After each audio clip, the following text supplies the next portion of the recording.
Good afternoon, everyone. Welcome to LevelUp IAS. Today we are starting our GS Foundation program, the June batch. Nikhil sir will be taking your first class on modern India. But before that, for 15-20 minutes, I'll just go through the entire program. I'll introduce to every aspect of it and what you should expect out. What are the things we'll be doing, what are the things we'll not be doing. ऐसा कुछ नहीं है that will not be doing, but still there are many questions that we get on YouTube. Who are the teachers? I'll introduce all the teachers. So today there are questions that we get कि कितने test होंगे, क्या होगा, कैसे होगा. I'll answer all those in this in the first 10 minutes before Nikhil sir starts taking the overview of modern India for UP. Okay, so let me first go through the first point. क्या है ये?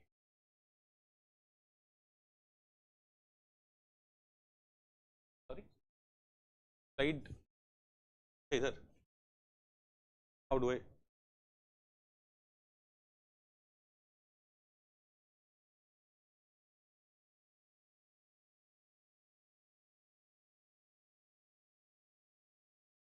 It's hanged. छोड़ दो.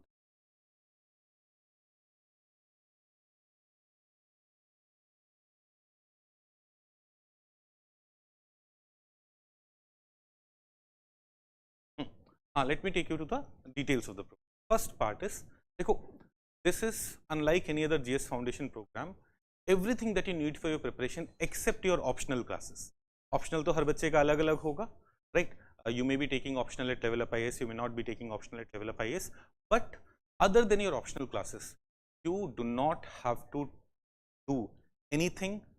You do not have to join any course either at LevelUp IAS or at any other institution.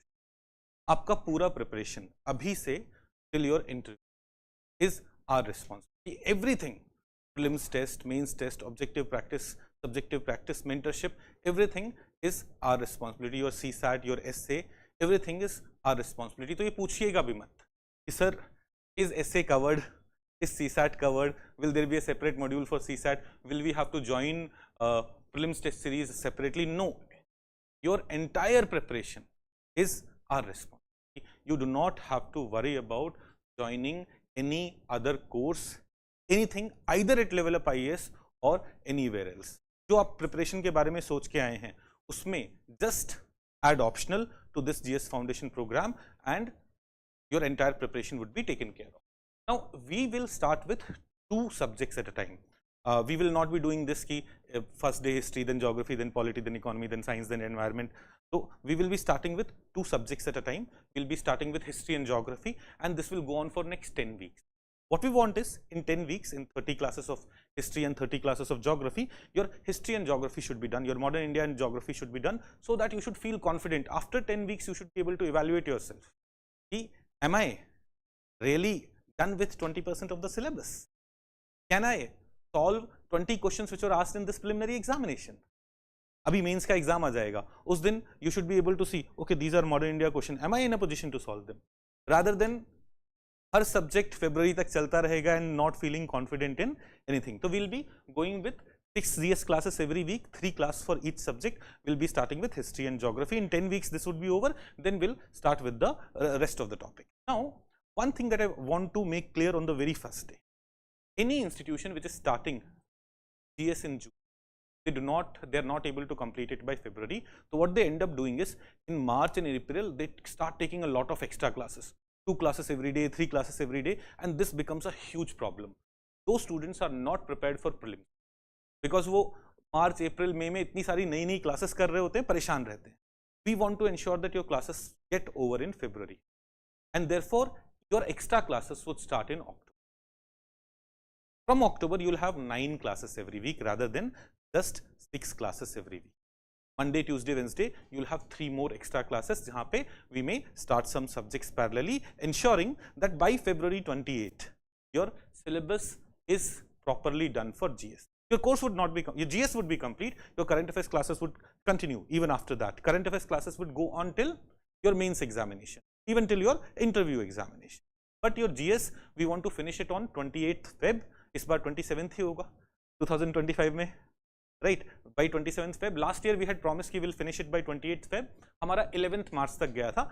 11 days का तो आप थोड़ा सा concession दे सकते हैं, but this year we'll try to ensure that it gets over on 27th Feb so that you have complete 3 months for revision.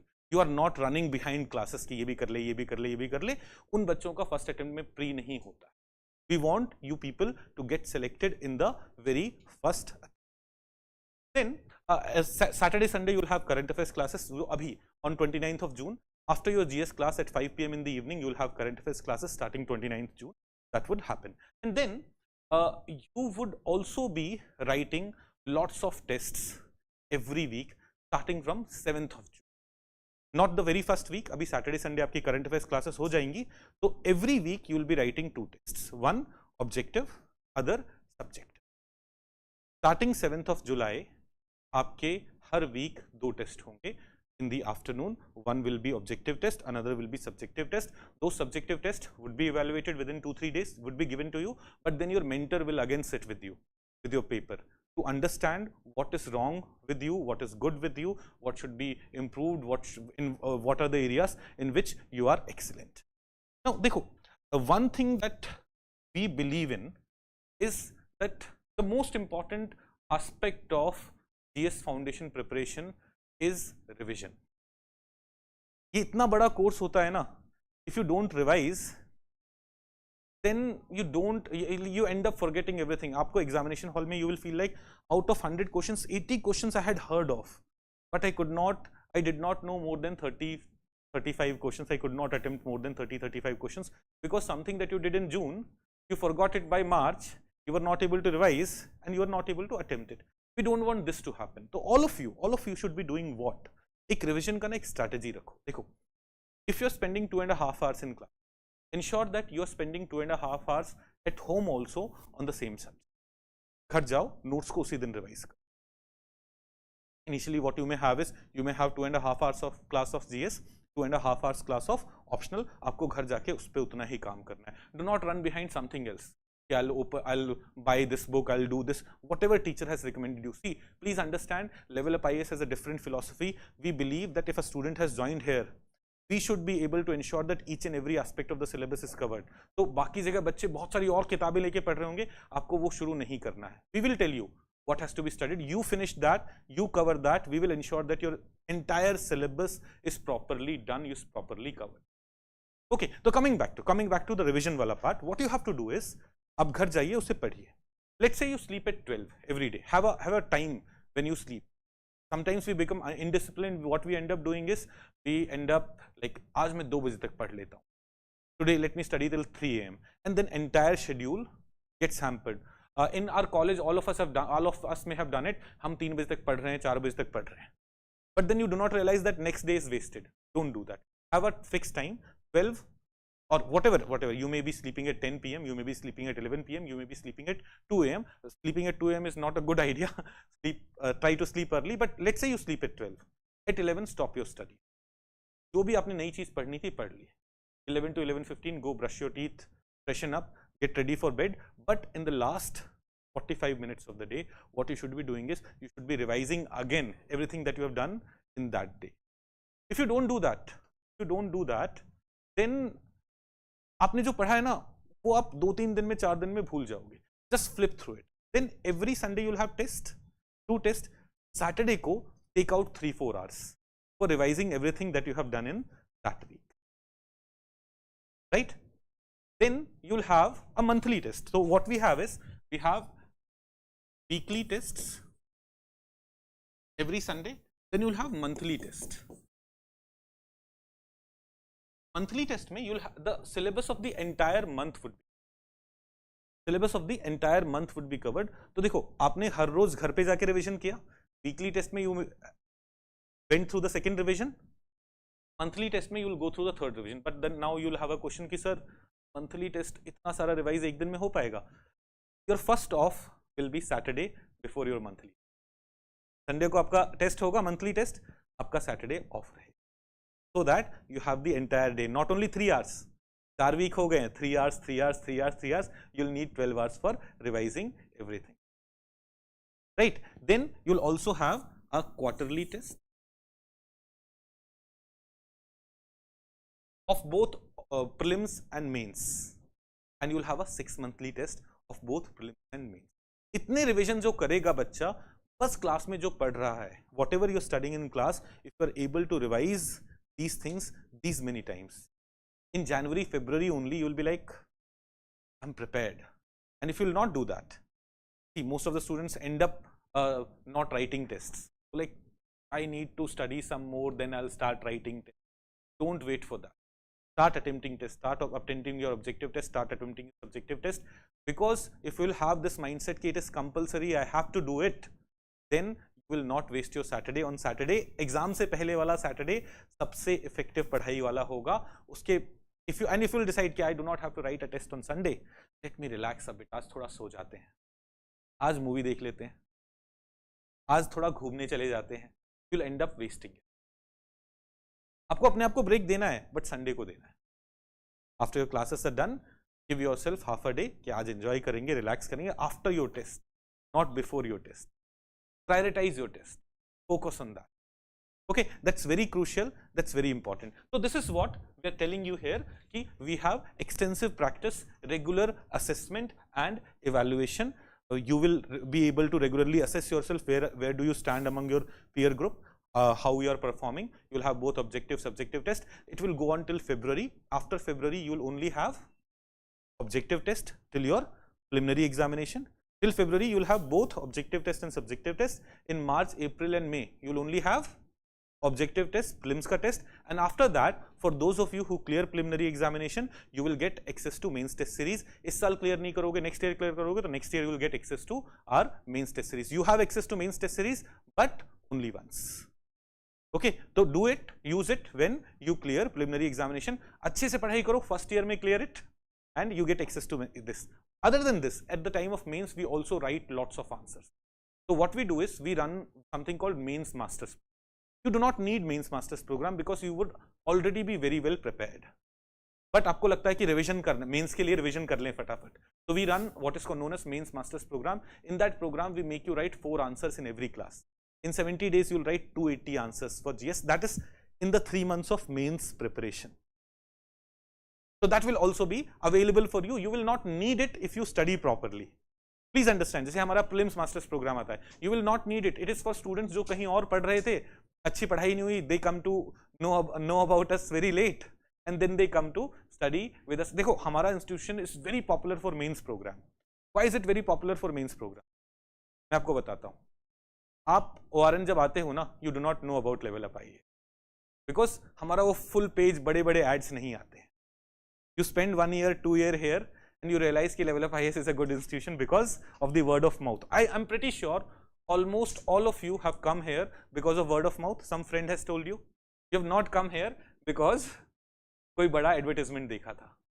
तो हम mains के लिए बहुत पॉपुलर इसलिए कि by the time you spend 1 or 2 years here, you get to know कि LevelUp IAS is an excellent place, and mains में lots of students come to us. हमारे prelims crash course में बहुत सारे बच्चे आते हैं. क्यों आते हैं?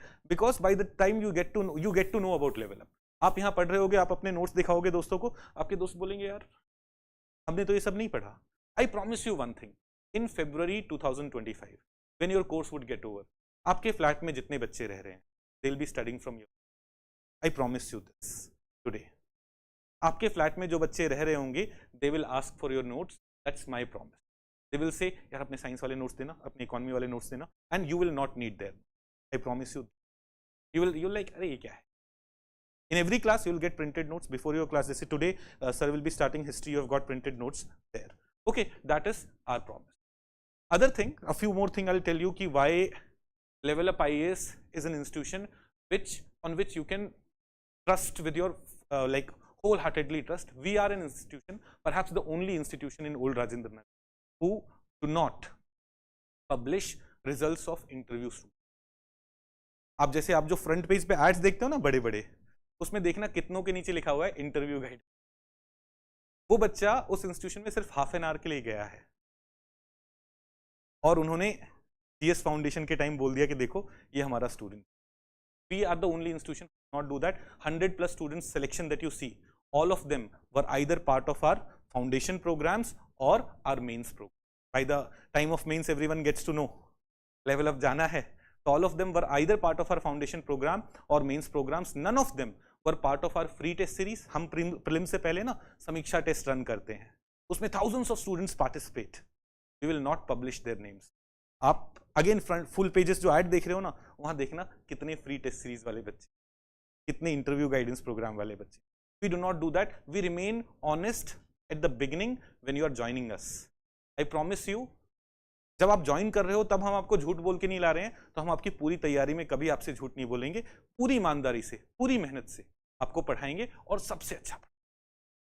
Right? Let me take you ahead with other aspects. I have already spoken about this. Your syllabus would be completed by February. Please understand your current affairs classes will be going on even in March and April. Then your learning mode will be flexible. You will have both offline and online access. So sometimes if you miss online classes, you can join. Sometimes you miss offline classes, you will be able to do online classes, and you'll also get regular mentorship. Mentorship में जैसे in June batch also 20 of the students I'll be mentoring. जैसे हर batch में 20 students are being mentored by me. 20 students are given to each teacher, and after that we also have a set of mentors who will be taking out this mentoring aspect. Now this is the list of teachers who will be teaching you. This is the last slide that I'll go through. I'll introduce all the teachers, क्योंकि अभी YouTube पे कोई पूछ रहा था कि आपके यहाँ कौन टीचर है, कितना एक्सपीरियंस है, कौन पढ़ाएगा, कैसे पढ़ाएगा. तो आई थॉट कि in one of the introductory session I will briefly talk about all the teachers. देखो आपकी class is being started by Nikhil sir. Nikhil Seth sir is the best history teacher in the country. आपने जिससे भी feedback लिया होगा about level up IAS, one thing they would have said, they have never studied history the way Nikhil sir has. ऐसा feedback कितने लोगों को मिला है? आपको मिला है, आप लोगों को मिला है. You have understood this, and you'll realize it. Spend 30 days with him, and you'll realize that history, which is considered to be boring by someone. Some people find यार ये बहुत factual है, dates याद करनी है. History वैसी है ही नहीं. History is so interesting when you'll get to know a story behind every event. That event will not be a fact for you. That event will be a part of your life because you know every aspect of it. Right? So Nikhil sir will be teaching history. Nikhil sir officially, unofficially has been teaching for last 10 years. वो 2013-14 से पढ़ा रहे हैं. Full time उन्होंने 2019 से पढ़ाना शुरू किया है. But from 2013-14 only in Pune he was teaching history, and since so he has a lot of experience there. Gautam sir and Dimple ma'am, both of them will be taking your geography. Now Dimple ma'am के videos are already there on our YouTube channel. Both of them have given multiple interviews. Both of them have been teaching for 6 years now and have very good experience. Babu sir will be taking your polity and governance classes, and जो ethics में governance वाला section होता है ना, that will also be taken by Babu sir. Babu sir is someone who has cleared UPSC exam 4 times and UPSC civil services exam 3 times. UPSC exam में एक बार उन्होंने UPSC CAPF में all India rank 44 he got in 2010. Then in 2013, 16 and 17. He cleared UPSC civil services examination. If he had joined the service, he would have been an IAS officer, right? Since last 8 years, he has been consistently teaching. He is someone who's a no-nonsense person. जैसे आप मेरी class में आओगे, बहुत सारे jokes भी मिलेंगे आप हंसते खेलते रहोगे. सर सीरियसली पढ़ाएंगे. You may not find a lot of YouTube videos about him, but when you will study from him, you will realize that the conceptual clarity in polity, public administration, governance in ethics that he'll be able to give you will be just immense. In fact, आपके साथ ना कुछ April batch वाले बच्चे होंगे. Just ask them how many prelims question were they able to do this year. They'll be very confident in most of the prelims questions of polity because Babu sir have already covered polity in the April batch. For June batch also, he'll be coming very soon to take your polity and governance classes. Then Vishwa sir will be, हमने Dimple ma'am की बात कर ली है. Nikhil sir and Vishal sir both will be taking your history classes. Dimple ma'am की बात कर ले. Vishwajeet sir will be taking your ethics classes. He is also the teacher for of philosophy optional with us. He is someone who cleared this UPSC civil services examination in 2013 में. वो he was one of the toppers of philosophy. He was one of the toppers of interview also. He got 216 in the interview. He also leads our interview program. And ethics में जो philosophical वाला part ethics का है. Ethics में there are 2 sections. One is value, moral. That's the philosophical part. And other is ethics and governance. Ethics and governance is being taken by Babu sir. Philosophical part will be taken by Vishwa sir. He is also a former civil servant. He has not retired. He has quit his job. He is full time teaching में, and he will be taking that aspect. Then Nishat sir and Karan sir. आप सबको दिख रहे हैं Nishat sir, Karan sir? Nishat sir, Karan sir, Chandan sir, Nishat sir and Karan sir. Nishat sir is our sociology faculty. आप में से sociology optional में कोई एनरोल है? हाँ, सम ऑफ यू आर एनरोल. तो आप लोगों ने ऑलरेडी निशात सर से पढ़ा होगा. Nishat sir is one of the best sociology teacher, जो एकदम डिफिकल्ट कॉन्सेप्ट भी ना सिंपल तरीके से पढ़ा पाए. He will be taking some of your society classes. Same is with Karan sir. Do I need to introduce Karan sir to anyone? अगर आपको एंथ्रो पढ़ना है किसी भी तरीके से, आप इंडिया के किसी भी पार्ट में हैं, आपने लेवल अप का नाम सुना है या नहीं सुना है? आपने ये सुना होगा कि anthropology Karandeep sir. Karandeep sir teaches highest number of students in anthropology in the country. He will be also taking some of your essay classes and some society classes. Chandan sir is our PSIR teacher. He is one teacher who sits with students. एक एक answer खुद evaluate करते. तो PSIR optional तो पढ़ा रहे हैं, but IR वाला section in GS2 will be taken by Karandeep sir. Okay, this is the team of teachers. हमने जो teachers last year introduce किए थे, we did not change them. For the entire year, we had same set of teachers, and we promise you, this is the team that we will have. This is the team which will not get affected. अच्छा, ये मैं हूँ, इतनी देर से आप सुन ही रहे हो, है ना? I'll be taking care of your GS3 and your current affairs. तो आप सैटरडे संडे मुझसे पढ़ना शुरू कर दोगे. You will get an idea.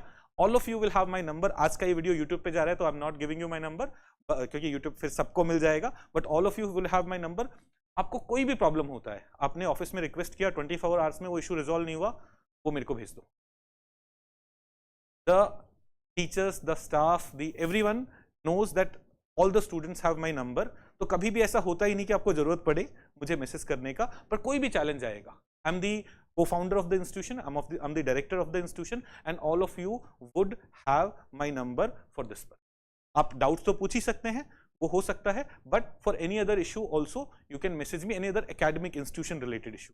आपके जीवन में ब्रेकअप हो गया है, Sonali ma'am, we have a psychologist who will help you out in those kind of situation. I'm not an expert there. वहाँ पे मैं आपकी बहुत हेल्प नहीं कर पाऊंगा, उसके लिए भी सोनाली मैम है जो आपकी हेल्प करेंगी. वहाँ पे उन चीज़ों के लिए नहीं, आपको लेवल अप से एसोसिएटेड एकेडमिकली समझने में कोई भी प्रॉब्लम हो रही है तो I will like on Saturday I will provide in the very first class of current affairs I will provide you my number. Okay, so this is all about this programme. कुछ basic details. It's starting today. Classes would be from 2 PM to 4:30 PM. ये link है, this link is on YouTube, is also available in the description. You can go to the description and take admission. एक और चीज है, for people who are watching it online, please note that we have changed our building. Earlier we were in the interiors of ORN, now we have moved on the main road. So we are on the second floor, building number 45 on Pusa Road, in front of pillar 128 of Metro pillar 128. तो जो लोग offline आना चाहते हैं for any other query, they can come here, or these are the numbers and email ID where you can write a mail or give a call to get any details about the GS Foundation program. अब मैं एक बार online doubts ले लेता हूँ, then I'll invite Nikhil sir to take on the responsibility of teaching you today in the Modern India class. Varun Jeena is saying, Nikhil sir is saying, Nikhil sir, Rahul Singh is saying Nikhil sir का fan here. अच्छा, he joined yesterday GS Foundation program yesterday after talking to Nikhil sir. Ankit Saxena is saying, even I read by Vishal sir history lecture, fabulous teacher, level up, you are giving one of the out of best industry. हाँ ठीक है, सवाल पूछो, हमें पता है हम अच्छे हैं. मतलब I need questions. अरे आई एम योर GS3 में आपका साइंस इकोनॉमी मेरी जिम्मेदारी है. Santosh Kumar, I will be taking your economy classes and science class.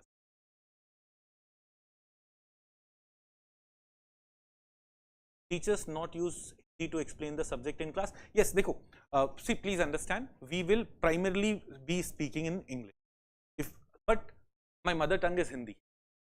मेरी मम्मी ने मुझे पीटा हिंदी में गाली दे देखे है. हाँ, my mother tongue is Hindi, Nikhil sir's mother tongue is Marathi, so that is an issue. So sometimes while explaining something, we may divert into that language. At that time, offline students, it's your responsibility to let the teacher know, please explain this again in English. We are all very comfortable in English. We can all very fluently speak English. That's not an issue. And sometimes 10% of the time this may happen that we may divert towards Hindi. At that time, you can always remind us back, or in the online comments in the live classes, if you're watching live classes, remind us. We will ensure that we'll be speaking in English only in the entire class. Sir आज LMS portal पे show नहीं, हाँ आज class YouTube पे है ना, इसलिए LMS पे नहीं है.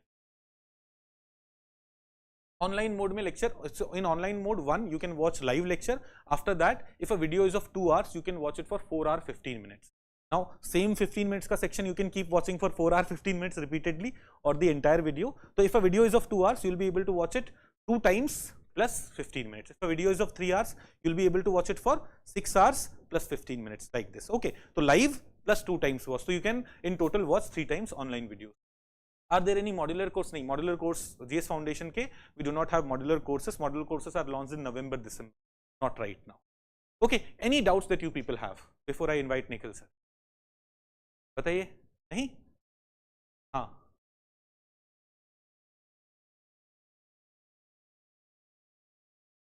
Mains Masters program, which is for students who are writing mains this year. You want access to that? पागल हो. पढ़ना शुरू करो. अच्छा, do this for me. For continuously 2 tests, top in the examination, GS वाले, I'll get you MMP access.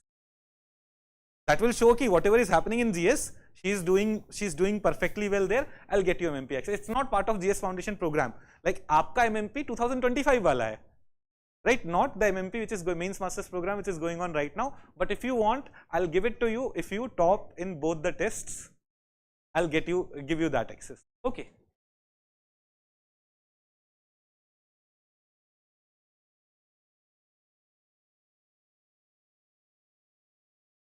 Sir, is it possible to prepare for UPSC and RAS exam? Yes, देखो, a lot of our students have cleared RAS exam and they have done it while preparing for UPSC only.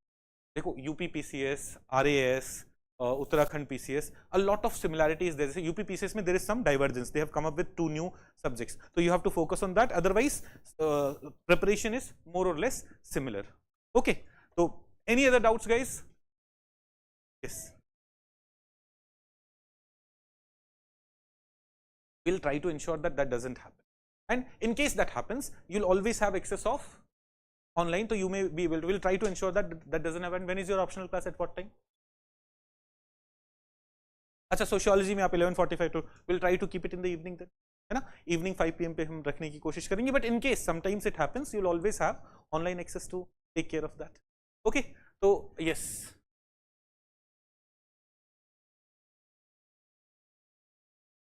मुझे ना आपकी आवाज नहीं आ रही, थोड़ी बुलंद आवाज में बोलना पड़ेगा आपको.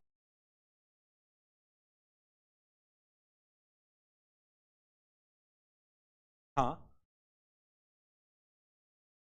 Okay. Okay. Standard book would not help you. Here, proper understanding of both geography and society will help you. So see, please understand, by February your syllabus would be over, right?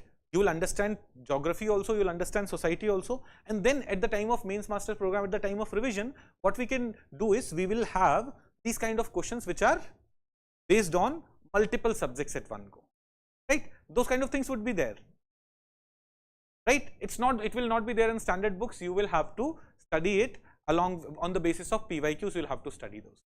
Okay, so sir, Nikhil sir, please आप आ जाइए, ये भार संभालिए इस class का. Sir मेरा comments तो पढ़ लो. क्या है दीपल आपका कमेंट? नाराज हो रहा है दीपल, मेरा कमेंट मिस हो.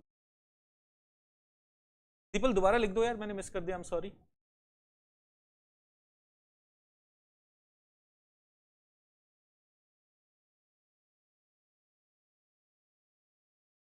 हाँ sir, can we join the program by next week? कभी भी ज्वाइन करो, you will have online videos available. If you join next week, you will have to watch 6 classes online, है ना? So you'll have online videos available. You can join it anytime you want. इस comment के लिए नाराज हो रहा था ये.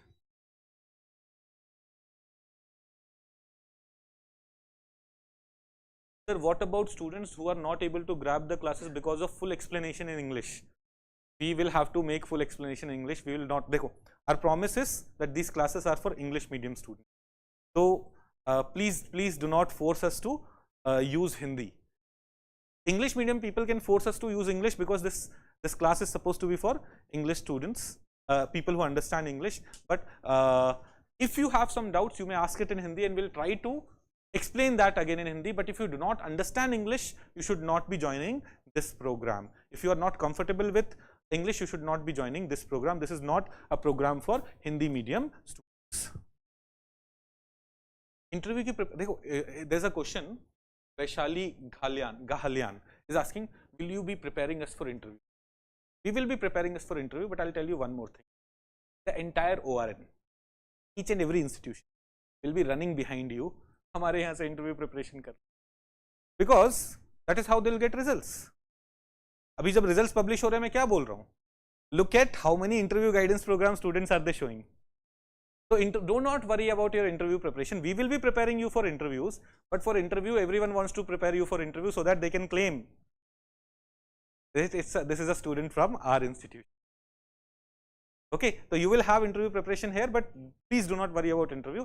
By interview, you become a big asset for everyone, and everyone wants to grab you. Abhi, a lot of students have come to me and they said ki, sir, people are so shameless. A day before my main interview, they kept on calling me, ek interview hamare institution. They kept on doing this. They have done it. And some students told me, sir, they do not understand anything. They somehow have got my number. In the morning, I have given some interview somewhere. I told them I have already given an interview, and in the morning I have my main UPSC interview, but they still kept on calling me कि बस 15 minute का interview हम आपका बहुत अच्छे panel से करवाएंगे, आपको बहुत benefit मिलेगा. ये why were they doing it? They were doing it so that if she gets selected, she actually got selected, and she told me all those things after getting selected. She actually got selected, and उन्होंने उसके बाद बताया कि ये सब होता है. तो इंटरव्यू की प्रिपरेशन की चिंता आप मत करो, प्रीलिम्स मेंस की चिंता करो. इंटरव्यू की प्रिपरेशन करवाने के लिए पूरे इंडिया के सारे इंस्टीट्यूशन आपको कॉल करेंगे, हम कराएंगे लाइक दैट. ओके, चलिए निखिल सर आ जाइए. सर के नोट्स हैं यहाँ डिस्प्ले पे.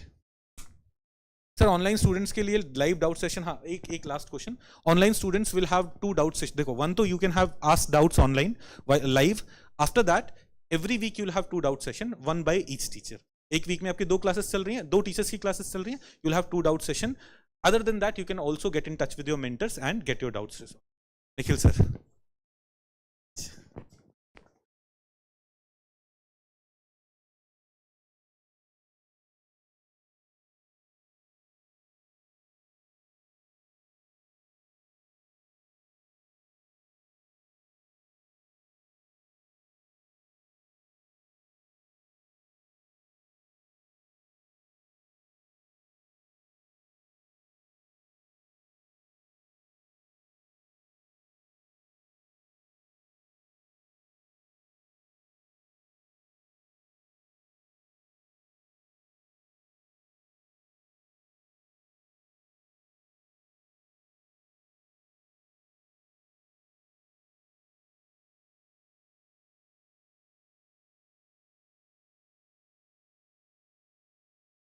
Morning. Just give me.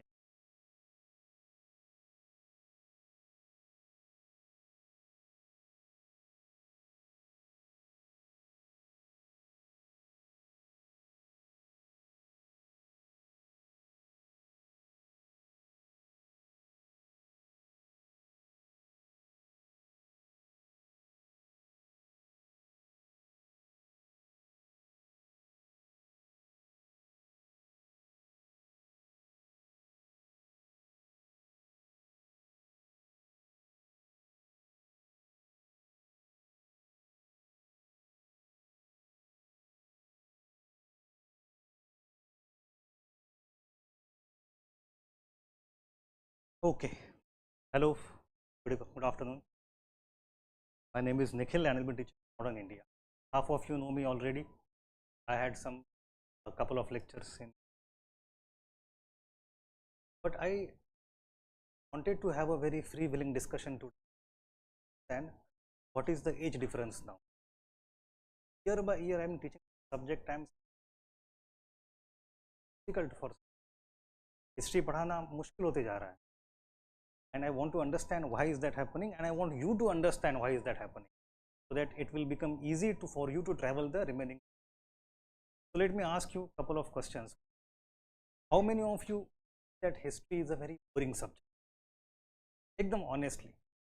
honestly. It's of facts, rectification and dates. So half of you, it's a very good number. 50% people don't find history boring.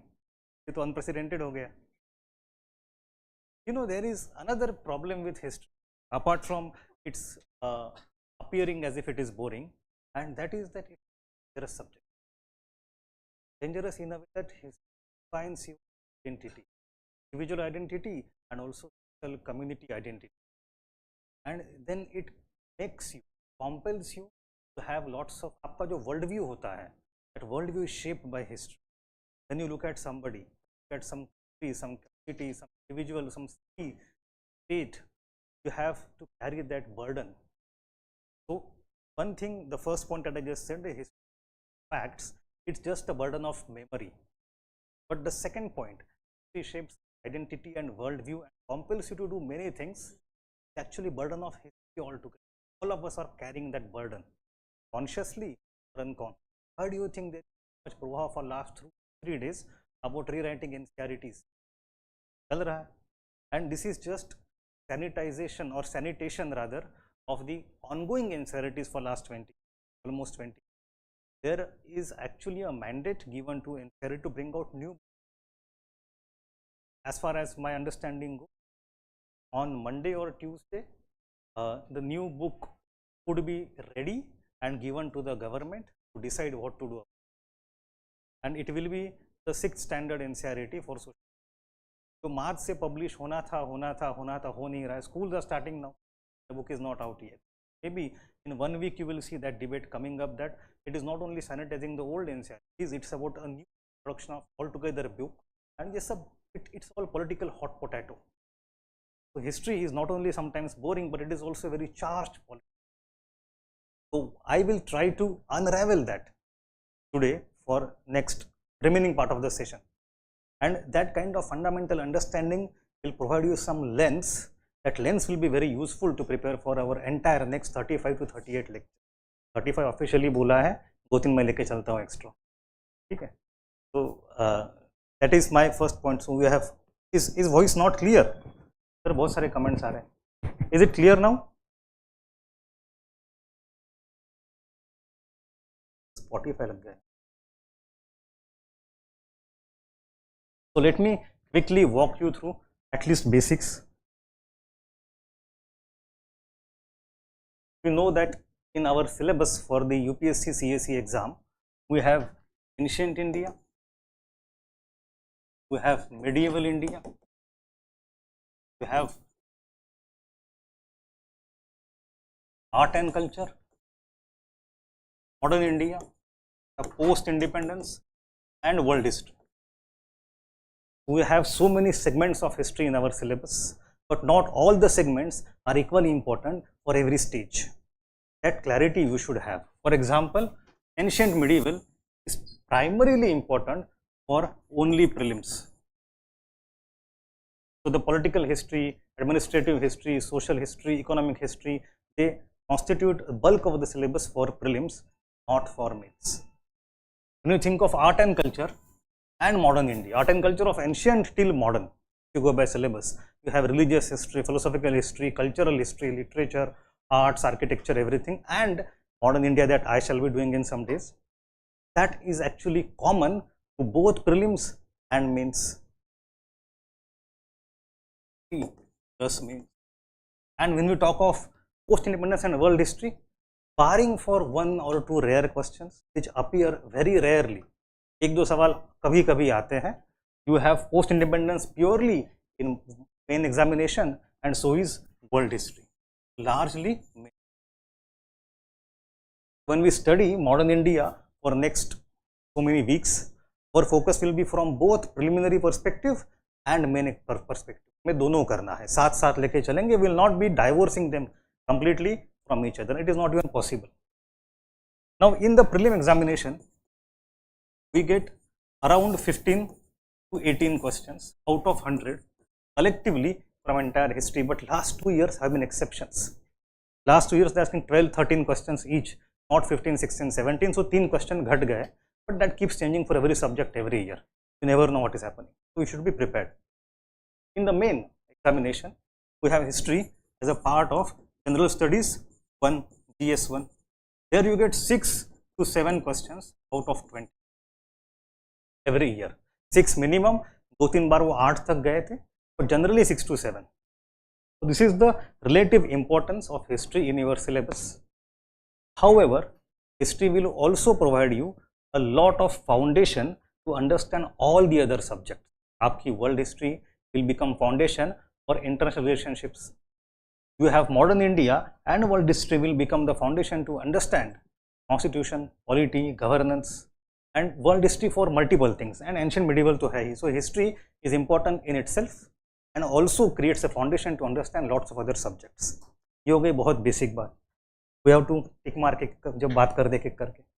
Let me show you the syllabus, because students have a habit not to look at syllabus, and students have a habit not to look at previous year questions also for some reason. चिल्ला चिल्ला के बोलते नहीं. We will show them in the class. So in case of prelims, for history, UPSC has mentioned only this single thing: history of India and Indian national movement. That is all. History of India में सब कुछ आ जाता है.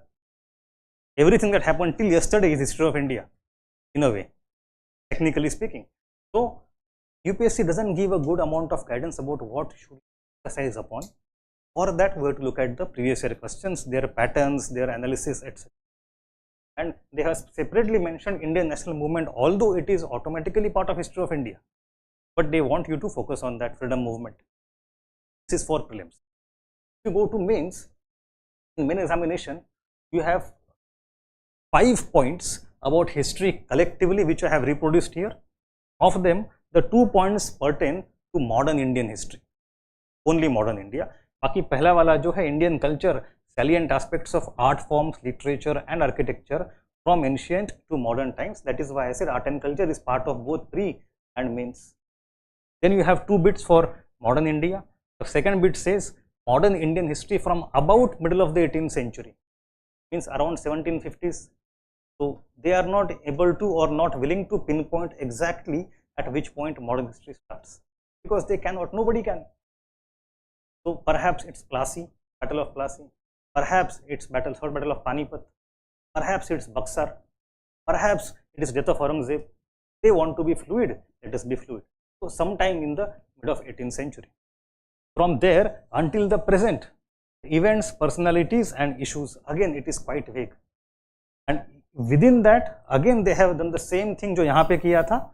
They have specifically talked about the freedom struggle, its various stages, important contributors and contributions from different parts of the country. They want you to go into the evolutionary aspect and regional aspect. And if you look at the questions, every year at least one question comes from that perspective, apart from typical questions.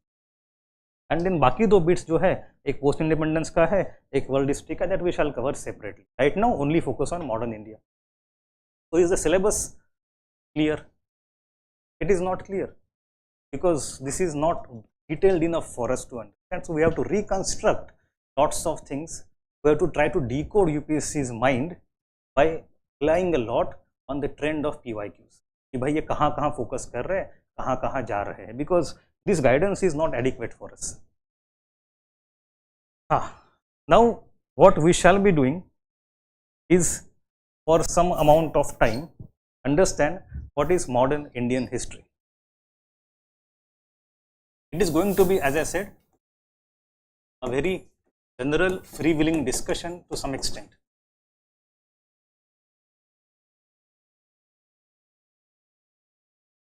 Okay. Let me start from the very basics. How many of you here have the habit of reading history before you started preparing or wanted to start preparing? इतिहास की किताबें कौन पढ़ता था? Apart from school books, textbook की बात नहीं कर. Not a single person who has habit and liking of history as a दुनिया में आ गए. It makes my task easy and difficult both at the same time. Easy because I can tell anything, you will say yes, and difficult because I have to say everything. Anyway, so let us start with history itself then. Basic, what is the meaning of the term history? Let me ask you one question. You try to, anybody can define history. Good point, ये मैं इसी मुद्दे के लिए पहले आ गया. It's very good, thank you. मैं सोच के जो बैठा था उस पैटर्न में फिट हो गया आपका मुद्दा एकदम. Past.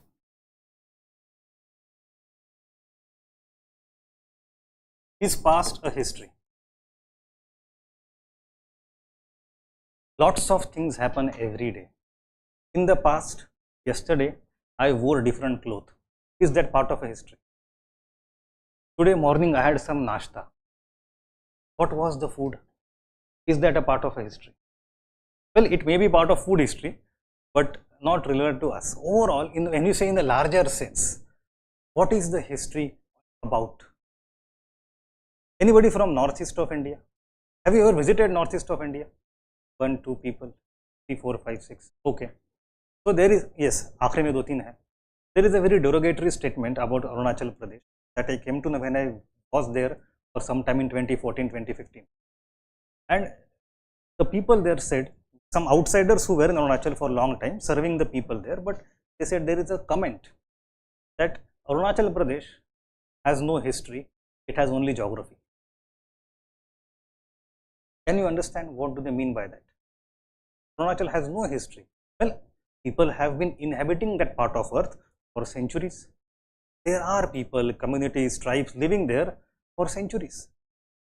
They have their own change, they have their own politics, they have their own chiefs. Tribal warfares are rampant even आजकल तो बहुत कम हो गए, but until very recently they still carry that दाव तलवार होती है, डर लगता है जाने में, right? So my point is that there have been political happenings, there have been battles and wars and change in territory, etc. over hundreds and thousands of years. Still, if somebody says it has no history, what does it mean?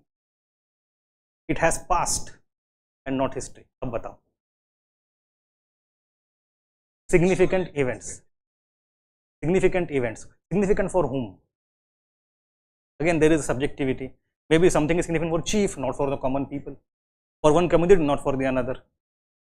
Right? So your significance can become little bit a slippery slope for us. You're somewhat in the correct direction, but not completely. Yes. Historian तो आप भी बन सकते, मैं भी बन सकता हूँ, है ना? Migrant is not necessary. In that case, the region where nobody went, ऐसे नहीं होता है. देखो, history is primarily a study of change, not study of past. इसको आप दिमाग में डाल दो. Study of change and not study of past. When I say change, what do I mean? There has to be change in technology. There has to be change in economy. There has to be change in social structure, some political structure. वरना वही युद्ध चल रहे हैं साल लगातार. It's just a repetition. It's a cycle going on. If there is some kind of fundamental change in social, economic, political, technological structure, only then we are interested in studying that. So that part of the past, which helps us to underline change and continuity, that is history. Change and continuity. Study not of the past, but of change and continuity. क्या change होता है, क्या change नहीं होता है, and क्यों? Now, if we get obsessed over only past as a term, it appears as if the narrative, the dates, the events are extremely important. And that's why in school we hated history. The many, आप लोग, ठीक है? So mostly people hated history because they thought it's about events and dates. रटना पड़ता था. It is not that. It is actually about change. I'll tell you an example. Look at the books that were written in 1960s and 1940s and 1920s about history of modern India. The primary focus is on chapterization based on individual governor general. Benting gaya, क्या हुआ? Dalhousie, Hastings, क्या हुआ? Warren, मतलब we take different chapters which are named by governor general and उनके policies, their effects, consequences, battles, wars, all those things. So that is a discarded version of history. We are no more interested, as if there is change in governor general, did it change history? We are interested in the larger structure, colonial structure, bureaucracy, economic exploitation. So these individuals don't matter much. There is exactly opposite saying in India's history. Chanakya ने कहा है, राजा कालस्य कारणम. We say no more. No more. It's about the larger structure, colonial structure that we study. Individuals don't matter much.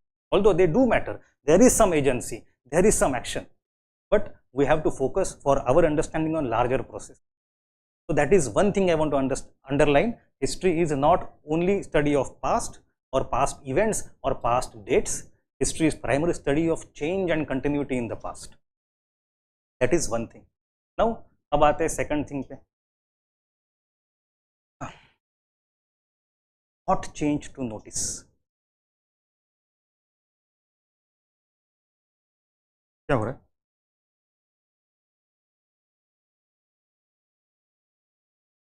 क्या कहीं पे?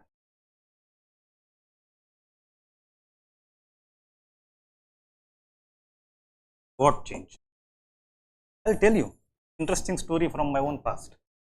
I came to Warren in 2011. I went to a bookshop here. नाम भी लेता हूँ, सूद करके एक bookshop उस जमाने में चलता था. I went to him. I wanted to purchase a history book of modern India. I wanted a specific author. He went inside to search for the book. It took 2-3 minutes. He came out with a very old copy. Pages became yellow. बहुत सारी dust थी. क्या भैया नया copy दे दो. He just said, and it's a history book. नया क्या है इसमें? ले लो. What is new in history? History doesn't change. So why does the edition matter? He said, no, with every new edition, there is a change in the perspective. तो point ये है कि change आप नोटिस कैसे करोगे. Notice तब करोगे which kind of change. Lots of things change. Which change matters to us depends on us, not on the past. What I want to focus here is the question you ask will decide the answer you get from your past. But which question to ask is your and my concern right now, right here. So it's about present concerns and not past concerns. So history is about present. मैं आपको 2-3 code बताऊंगा बड़े अच्छे. I like them a lot. Point ये है कि if the edition of book was of 1970s, in 1970s maybe people were interested in different questions. The society was different, so they asked different questions, they got different answers. But today in 2020s we have different questions in our mind. इसीलिए every new edition, every new revision of history is important. It has to be done. If books are not rewritten, they get fossilized, they get outdated. History must be rewritten every time, but by following certain important academic criteria. वो अलग बात है. Because present is changing. We know there is a very famous saying in Cambridge lectures by a historian called E.H. Carr. You must have heard of him. E.H. Carr. E.H. Carr has said that history is a continuous dialogue between past and present. Is a dialogue between past and present. So either past और present, उसमें से कोई भी एक चीज change होती है, history का किताब चेंज होता है. तो present questions determine what are our concerns. For example 50 years ago nobody bothered asking about climate change, but today we think of climate change के policies मतलब impact of climate change in Harappa. क्यों? Data पहले नहीं मिल सकता था, but the question was never raised because it is today's concern. Today we have a lot of interest in feminism. So when we criticize Raja Ram Mohan Roy, we focus not on his limitations but the negative things. The policies he brought for Sati abolition, the way debate happened actually constrained women's emancipation to some extent. Constrained, it's a negative point from feminist lens. So today we have interest in subaltern history, Dalit history. तो आज के concern change हो गए तो questions भी change होंगे, तो जवाब भी चेंज होंगे. History will be rewritten. History is about present. There is a 11-volume series called history of civilisation by Will and Ariel Durant. मेरी बड़ी इच्छा है कि मेरे अलमारी में वो किताब बहुत महंगी होती है, खरीदी नहीं आज.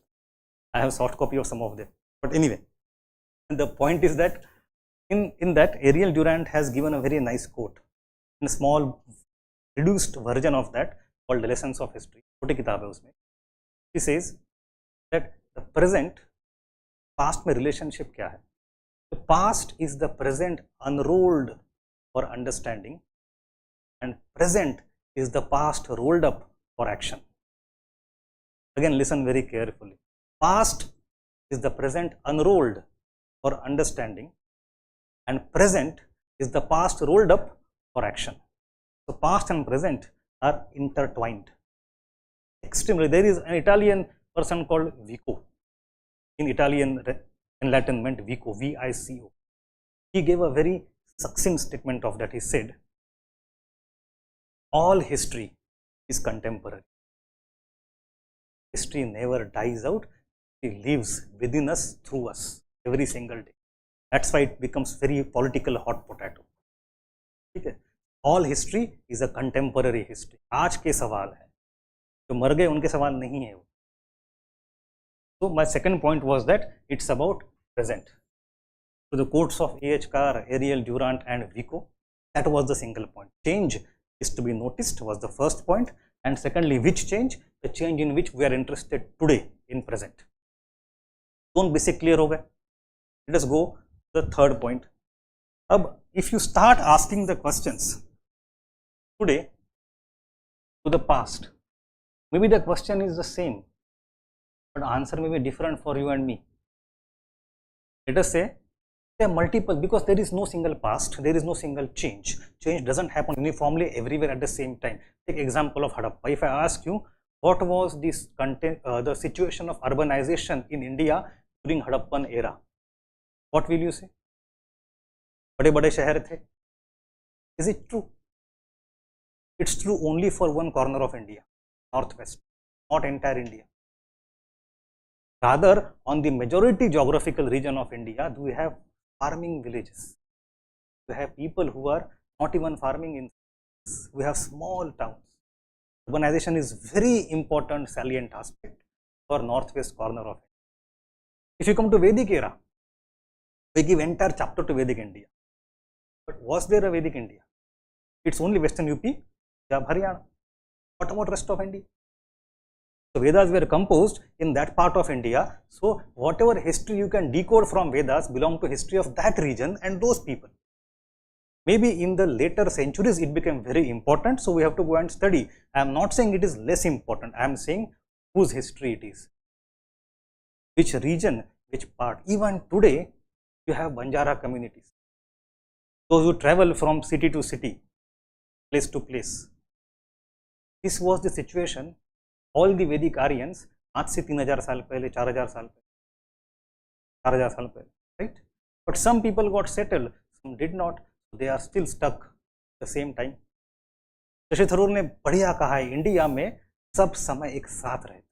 We have past, we have pre-history, proto-history, ancient, medieval, modern, all these times going on at the same time in India right now, right here. The city of Delhi, where some people living in different eras. So my point is that when we say past or history, point है कि किसकी history. Change is not uniform. So we have not single past, but multiple pasts. In our NCERT, I think you have read that NCERT, our pasts, right? Why was the past plural? Because people come from different regions, different communities with different historical experiences, and that kind of plurality of understanding should understand. There is no uniform history. And that is also the third point. That is an important point, plurality. There is no single layer. हर एक के अनुभव थोड़े थोड़े अलग रहे. I'll give a fantastic example that I love to quote. Think of Calcutta, the modern city that British created from scratch. And from Plassey onwards, though, it was completely ruled by them. By 1947, it's been almost 200 years since Plassey. It's been almost 200 years of British colonial rule on the Bengali mind, the Bhadralok mind. Unki memory jo thi was highly shaped, because if you say 200 years, you mean at least 7 to 8 generations. So they have lost the living memory of the pre-British era. They got thoroughly westernized, modernized, anglicized to some proportion. Now think of the last part of India which fell for British. Where Bengal pehla part hai, last part is Punjab. It is almost 100 years after that. In the 1840s, Punjab was gone. In 1947, when India became independent, Punjab was colonized only for 100 years and not 200 years like Bengal. So the level to which British could penetrate, British could change social structure, they could exploit, they could teach Indians how to think, what to do, is very less, only 3-4 generations. So I will not be surprised अगर 1947 में एक कोई बूढ़ा सा आदमी पंजाब में होगा जिसकी उम्र 70-80 साल होगी, इसने अपने दादाजी से सुना होगा अंग्रेज के पहले क्या भारत था. Living memory of pre British India was alive, at least for some families. So the change that British could impinge upon in Punjab is to less extent. Punjab you will find even today lots of pre-British social ideas, feudal system, etc. It is still alive. So don't you think it is an important aspect for you to understand? जब Bengal, Punjab, whose history, what kind of history? The impact is different. So you have to understand that there is plural past and not single past. Now I want to come to the fourth point. That will be the last but most technical point. मैं भूल गया YouTube live है, तो comment देख लेते हैं यहाँ पे. Voice is better, audio is clear. Okay, we have a few comments. They are giving answers. Sorry, I couldn't see on time. Sadhya, Vaishali, Rishi, Abhiram. Okay. Now, ये तो clarity आपको आ गई that you have different versions of past. If you have different versions of past, if there is such a plurality, is everything subjective? You have plurality, does it mean you have subjectivity?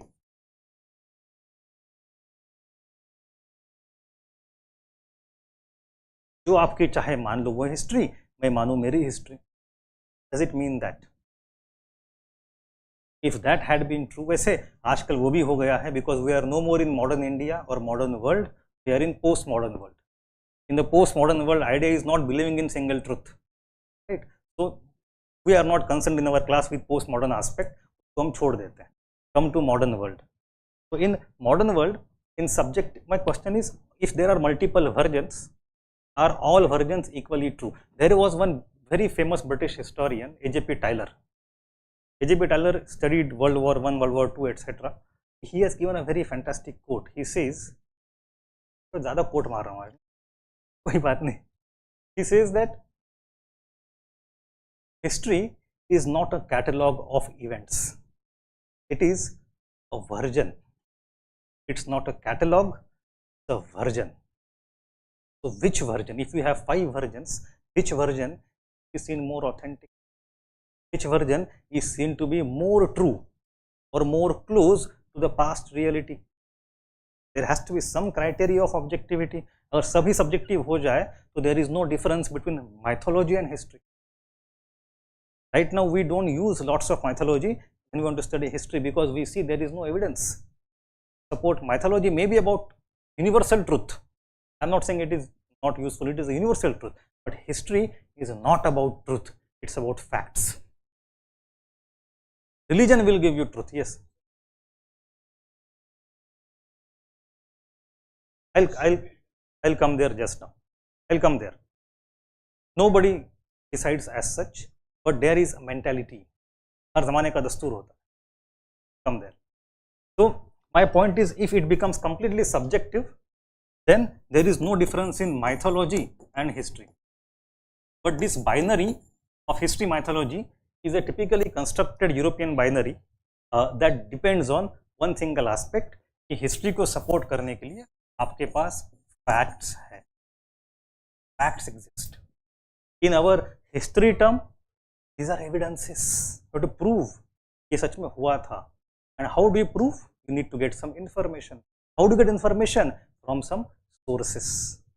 The first sub point of the fourth point I want to mention is that in history there is a very huge role to be played by sources. There can be many events in the past, many fundamental aspects, very significant changes which have left no sources. What to do? We can't do anything. Recently there was a controversy in JNU last month. It was actually a very flimsy controversy, to be very honest. It became a very big news because of a kerfuffle between a great professor, Gayatri Chakravarti Spivak, and one student of PhD that they had. So in that became news, so people started reading again, acha, who is this person? So there is a professor called Gayatri Chakravarti Spivak.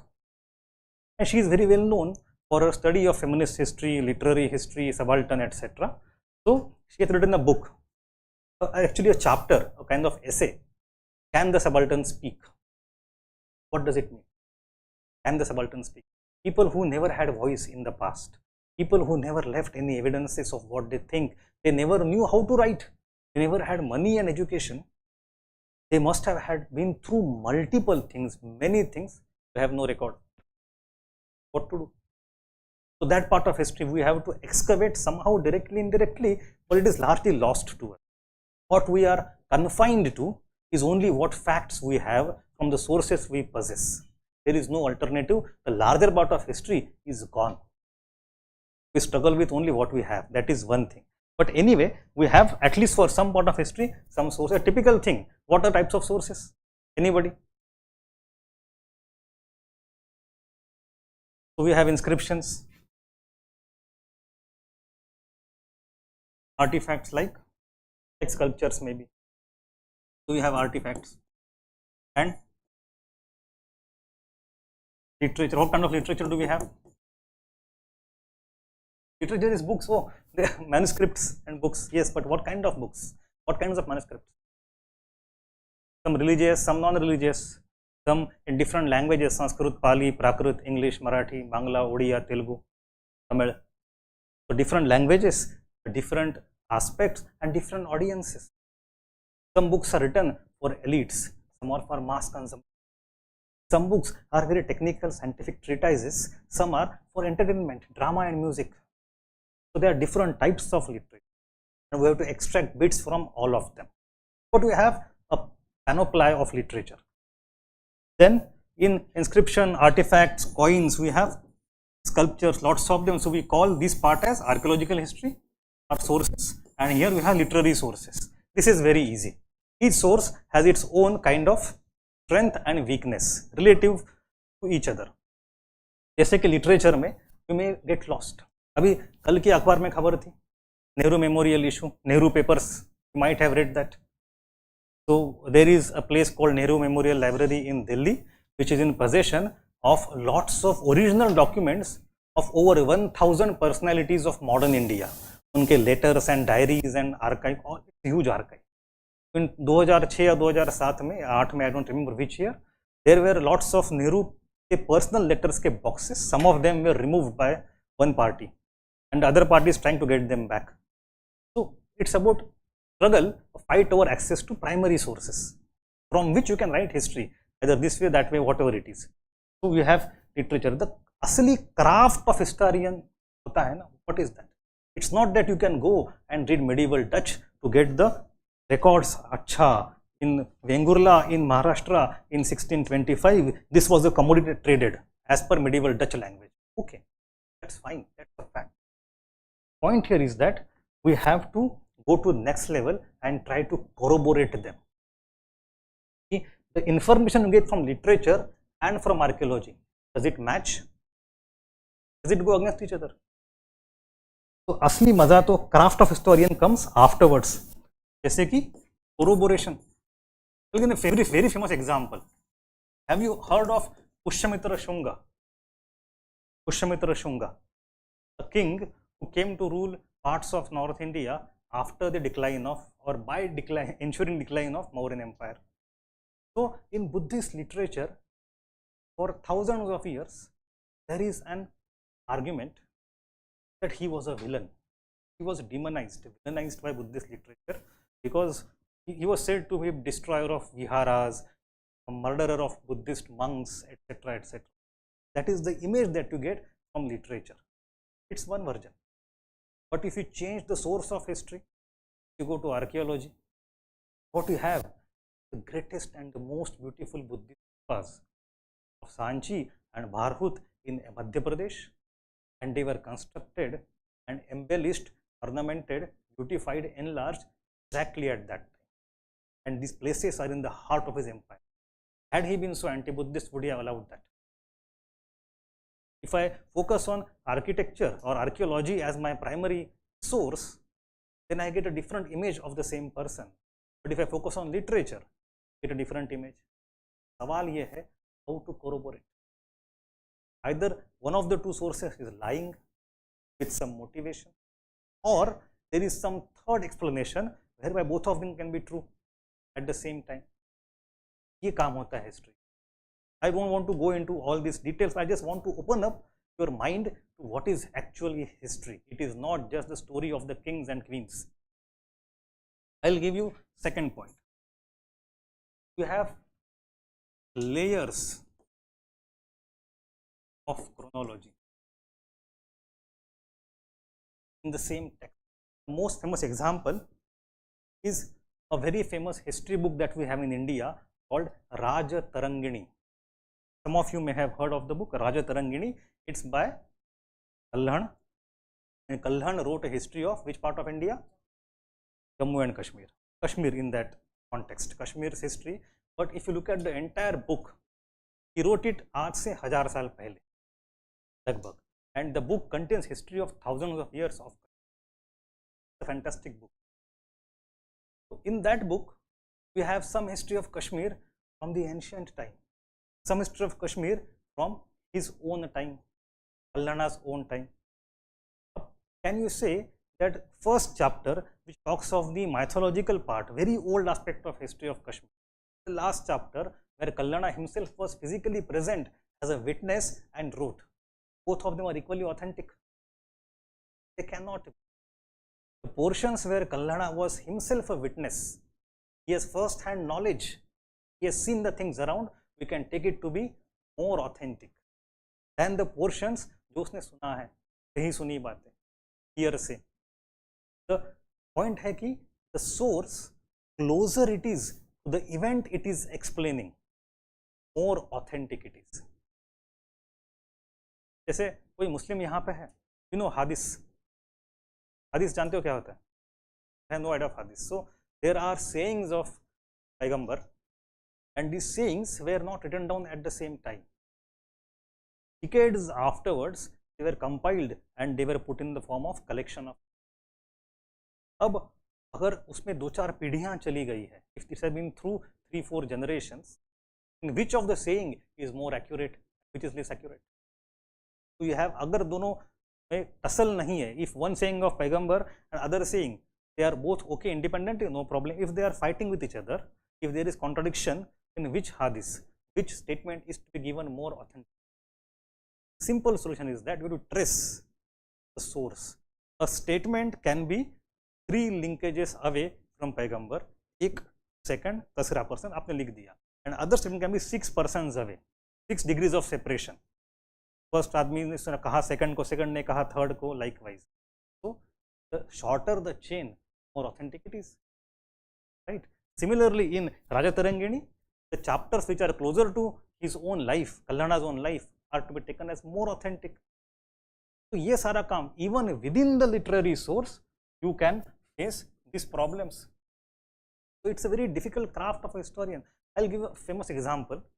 I was teaching for the first time in 2014, and I had a student very innocent, and she said me, "Sir, Gita सही है क्या गलत है? या गीता सच है या झूठ है?" मैंने कहा, "How do I know? I have not seen the manuscript. I have the printed version of Gorakhpur Gita Press, Gorakhpur. That cannot prove anything. वो कुछ भी छाप देकर. Although they are known to be very authentic, वो अलग बात है." He said, "No, sir, but in the first adhyaya, first shloka is Dharma Kshetre Kurukshetre. So it is saying that they are standing on the Kurukshetra. It means वो सच है, वहाँ पर खड़े थे. It doesn't prove वो खड़े थे. It only proves that the book I have printed in 1972 that says कि वो खड़े थे. अच्छा, so the book must be coming from some other old book. अच्छा, which is that book? How old that book is? Maybe 1550. अच्छा, so I can say in 1550 people believed that वहाँ पे खड़े थे. No, there is some other book that goes back to 9th century that is there today, carbon dated copy, and that says कि वहाँ पे खड़े थे. अच्छा, ठीक है. In 9th century Indians believed कि वहाँ पे खड़े थे. What else? So just by writing something doesn't prove anything. You have to have actual evidence. Evidence create करना, ढूंढ के लाना, उसको I think बहुत मुश्किल. In modern times also, in modern India, you get different versions. एक Mahatma Gandhi is so profuse. यहाँ तो गेम उल्टा ही है पूरा. He's written so much. in newspaper, in letters, in diaries, in public, in private, collected, published work of Mahatma Gandhi produced by him personally. There are 100 volumes throughout his life. आपको Gandhi scholar बनना है, गांधी ने क्या लिखा, क्या बोला, वो पढ़ने में आपके जिंदगी चली जाएगी. Then you have to see what others are saying at that time about Gandhi, and then you have to try to analyze. So there is other problem also. There are lots of things, but if you analyze those 100 volumes, you see Gandhi is saying something in person, something in public. These things match, sometimes they don't match. Then you come to Acha, let us try to interpret that. What was his thing? My point here is that you have to talk about facts, sources. But once the sources are ready, you have analyzed them, you have deciphered them, you have finalized what are the facts. History का काम खत्म होता है. History का work actually उसके बाद शुरू होता है. Second thing that we have is we call method. The sources give you facts, the story, the narrative, the dates and the events. But that is just the past. As I said, we are interested in change. आपको समझ में आ रहा है मैं क्या बोल रहा हूँ? पक्का? I know this part of fact and change वाला थोड़ा सा technical है, but it is just for one day, for 1 hour. I will not repeat it, don't worry. And UPSC will not ask a question directly on this, but this fundamental understanding will help you a lot in attempting and reading history properly. So, method. Second thing is method. Facts are established, that part is clear. You know fact matlab what. The real question that UPSC historians are interested to ask, why? Why that thing happened? If change is happening, why it is happening? Something is taking place, why it is taking place? So you have to identify what we call as causation. जैसे मैंने कहा, राजा कालस्य कारणम is said by Chanakya. So Chanakya would say if there is great time, it is because of great men. The king is capable, you would have prosperity. If king is not capable, you would not have prosperity. Pura samay aayega. Is it always true? Not completely.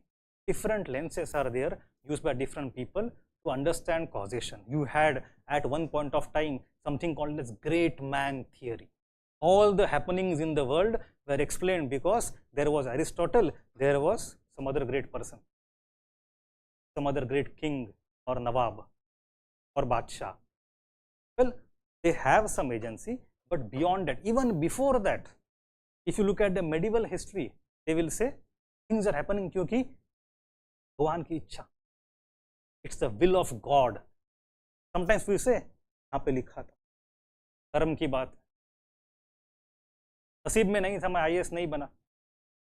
अब it's about attribution. What do you attribute?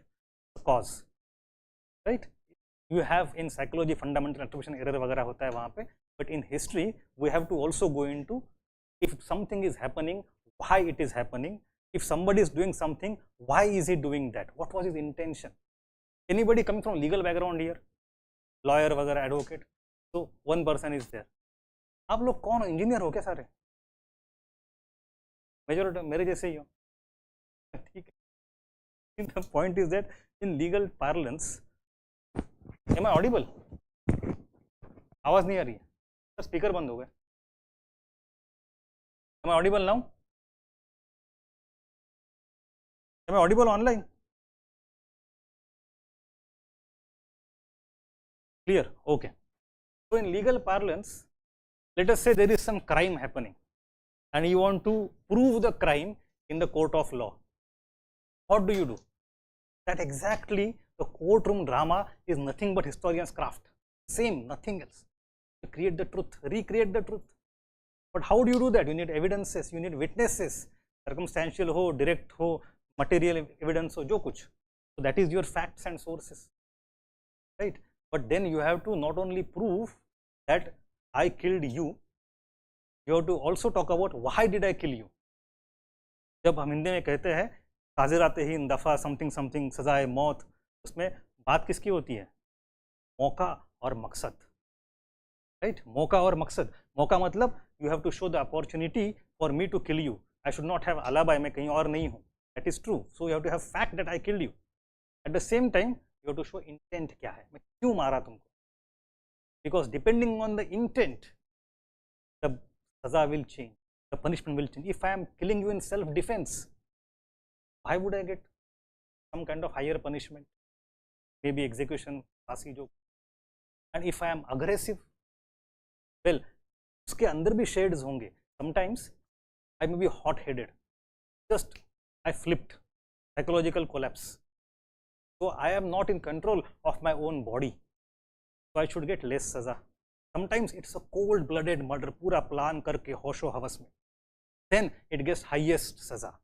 So even when I am killing you, for that same killing, you have gradation of punishment based on the gradation of the reason behind the murder. So what matters is not only the law में बोलते हैं actus rea, but also mens rea. Mens rea. Intention क्या था?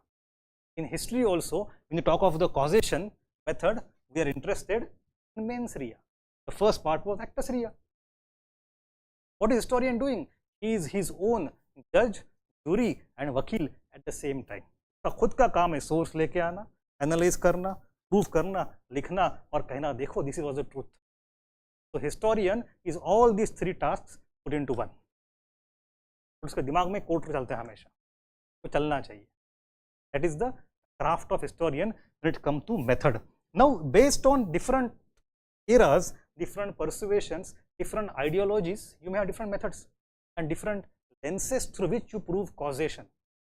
For example, you have imperial history. In India, in modern time, it is British who wrote history of India. So they wrote it what they might have thought as correct, but it also served their own interest. वो कहेंगे भाई आप कौन हो पिछड़े लोग? You are not a nation but a population. It is we who have put you into one nation by conquering different parts of India. We conquered Bengal, Mysore, Maratha, Punjab. आप तो खंड खंड बटे हुए थे. We are all divided. We created political unification, then we created administrative unification, then we created legal unification, we brought economic unification. अब हम छोड़ के जा रहे हैं आपको सिखा के, you are the greatest gift that we have given you. It is our proudest day. Proudest day is the exact phrase that Macaulay used. एक दिन ऐसा आएगा इनको हम अंग्रेजी पढ़ाएंगे. We teach them English. There will come a day when we have to leave this country and that will be our proudest day. Anyway, point is that this is imperial perspective. To counter that, we have nationalist perspective. You can see that even today. G20 happened in Delhi last year. What was the tagline? India, the mother of democracy. Why? Because British are saying, you are all despotic.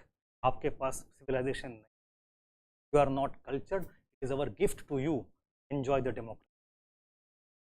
So now we are saying, हमें आपकी जरूरत नहीं है. हिंगा पहले से हमारे पास है. That is what the whole thing is. So that nationalist response comes to the presupposed, pre-booked question. एक सवाल रखा है उसका जवाब है. Maybe both of them are wrong to some extent. Both of them are right to some extent. That's not a point here. It is their lens. Then you come to Marxist history. They would say, क्या लगा है democracy, democracy? है ही नहीं original कुछ.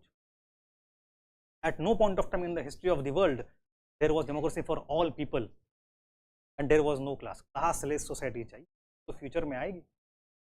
So they discard both of them. आप एक कदम आगे चले जाओ, you have feminists. They would say, ये मार्क्सिस्ट भी सारे मर्द हैं. Right? That's what they would say, that the Marxist lens also is very masculine lens. We have to focus on a different perspective altogether. Then you go to Dalit historiography. Recently, this person is writing a lot in Express for last couple of years. का नाम मैं भूल गया. कौन लिखता है? Sunday कभी कभी लिखता है. सूरज येंगड़े. सूरज येंगड़े. He is trying to bring that Dalit perspective and critical race theory and all those things. So we have different schools, different styles. So my solution is simple. All of them have to some extent some truth. None of them has monopoly of truth. We have to go to our ancient wisdom. In Jainism, what we have is Anekantavad. We have one elephant and 5 blind people. they touch different parts of elephant and say देखो ये truth है, this is what history. Different schools are touching different parts of elephant, all of them are true to some extent from their perspective. We have, as a student of history here, and especially for civil service, we should not belong to any school. You should understand कि भाई देखो, this is our stance. Anyway, we don't have to go a lot into details of this. This thing is called as historiography. ऐसे जो schools studies होते हैं, call them historiography. And lots of questions are of importance to us. Take for example, I'll come to modern India to give some examples here. In modern India, we have some questions like, why was India colonized? Can you tell me? Let me give you more questions. Why was there no industrial revolution in India? Why no industrial revolution in? Third question. Why did British decide to leave finally? Why did they give India independence? Fourth question. Why was India partitioned? These are very fundamental questions, and it is in these questions that we are interested. We are not merely interested in studying facts and wars and battles and treaties and actions and movements, वो तो करेंगे ही. But with the help of those facts, we are actually interested in causation. ये क्यों हो रहा है? Why aspect, and that is the crux of history and also modern history. Let us take the fourth question itself. In the fourth question, why was India partitioned? There would be some books which would say, or some historians would say, it was because of Muslim League. Had the Muslim League not been there, India would not have been partitioned, especially because of Jinnah. So Jinnah becomes villain in that story. You go to other end, no, it is British. British actually are the one who sowed the seeds of communalism in India. British आने से पहले there was no Hindu-Muslim problem in India. The first modern riots start in 19th century. It is well after British established their rule and ensured the differences. And look at Mountbatten. What was the need for him to reduce the calendar, bring the date forward and leave quickly? He could have stayed for one more year as per the date which was declared already by the British Parliament in 1948. आने के बाद मनगढ़ंत तरीके से कम समय कर दिया, 90 days, every day clock ticking, मैं जा रहा हूँ टाटा, भाग गए. So we try to put a blame either on British altogether or Mountbatten specifically. Some people say no, but what was the reason for Congress to accept? मना कर दी थी. They could have said हमें नहीं चाहिए independence जब तक हमें partition avoid नहीं होगा. We are willing to wait for next 5, 10, 20 years, 2-3 generations. We will not allow partition. Look at South Africa. Long Walk to Freedom by Nelson Mandela, the name of its autobiography. Why? It was completely uncompromising. भले जो कुछ हो, will not leave principle, will not allow such kind of bifurcation. Bantustan अलग नहीं होंगे. We want democratic South Africa, we want united South Africa. तब तक हम रुकने के लिए तैयार हैं. Why were Congress people not willing to wait? इतनी जल्दी क्या थी भाई? So that question is posed by some other historians. So they try to blame Congress. Why did Congress accept in the first place? What was the reason for its acceptance of partition? So you have three players here. Depending on which school of historiography you belong to, you would apportion. Everybody will accept कि तीनों का role है. सवाल वहाँ नहीं है. Question is, who is responsible more by what proportion? Is it 80-20-20, 80-10-10, 10-80-10, 10-10-80? Yes. Louder. यार आवाज बढ़ा दो यार. It will be done. ठीक है. But there is next angle. Not only it is about apportioning, you just tell them when it is done. ठीक है. You just tell them when it is done. आ रही है आवाज? Okay, thank you. Not only about this relative apportionment of blame, जैसे कि we have criminal, I like to go back to legal terms, conspiracy होती है, in conspiracy does every person get the same blame? एक नेता भी तो होता है गुट का, दैट नेता gets more blame. Likewise, amongst the three players, who is to be blamed relatively more? That is the question. But you go one step beyond. आजकल लोग कहेंगे भाई ये तीनों कौन है? All these three, Mountbatten, Jinnah, Gandhi, Patel, all of them are whom? They are elites. A partition of such a subcontinent at a huge level, which is decided by direct action on streets, violence पे, can elites decide that? What was the role of masses? Where masses communalized? अगर masses communalized नहीं होते तो क्या partition होता? So is it elite history or is it popular mass history? Who is more responsible, जनता कि नेता? Then somebody will say from the Marxist side would say no, it is middle class. It is middle class which created nationalism and communalism both at the same time. तो point है कि second debate starts elite, middle class and masses. Then somebody will say no, debate यहाँ ना करो, debate यहाँ भी ना करो, debate तो तीसरा है. Why are you looking for causes of partition inside India? Why don't you look at what is in London?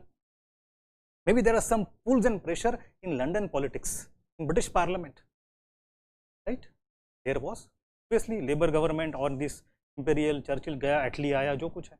So lots of things. So some causes are to be looked into, not in the colony but in the mother country. It is London. So we have third thing, colony versus mother country. Then they will say no, these are not the only two factors. What is happening at the global level? Cold War is starting, World War is ended, and in the new politics such kind of partition becomes necessary. Decolonization is a global phenomenon, right? So you go for world. तो अब आपके पास 3 by 3 का matrix हो गया. You have Muslim League, British Congress, we have elite, middle class masses, your colony, mother country, and the world history. You can interpret the same event of partition for which you have all the facts already ready. You know which commission came, what negotiation happened, what were the terms of references, etc. सब कुछ पता है. But again, when it comes to causation, who is to be blamed and what is the main fundamental fact? इसके बारे में आप मेरे में डिबेट हो सकता है. And that is history. In history, there is no final word. All history books are interim reports. Interim report होते हैं because come next era, come next 10 years, the lens will change, questions will change, answers will. So you have to have the consciousness that whenever you say something is ultimate truth in history, the truth is subscribed in some context कि आप भी आपके era के कैदी हो. You also belong to your own time and space. You will be definitely outdated yourself in next 20-30 years. And that is why history becomes more interesting. History books have to be rewritten for that purpose. Fact based. You know, रात में जैसे आजकल शहरों में दिखता नहीं है, but in night time in the sky, you go to outside city area, you see lots of stars. Within those stars, you have some nakshatras, constellations, right? Like Saptarshi, for example. Tell me very honestly, is there Saptarshi in the sky? It is we who imagine that pattern. The stars, which are undeniable material fact, are your facts. First point, evidences, which can't change. They are facts. But the way you connect the stars to create a pattern, it is your causation, your imagination. Facts are sacrosanct, causation can keep changing. आपने सप्तर्षि देखा उसमें, मैं कुछ और देख लूं, I can see different pattern, no problem. So the second part, or first part, is to arrive at facts with the help of sources. Second part is to interpret the fact. दोनों level पे history का काम होता है. I hope I have कितना 1 घंटा लगा, सवा घंटा, जितना भी लगा हो. I have explained the very basics of what is the meaning of history, right? So we started with modern Indian history. I have covered the word history. Now I have to cover the word modern. अब उसको शुरू करते हैं. Let me drink some water and see some comments. Give me 10 seconds. Coffee भी आई थी, ठंडी हो गई.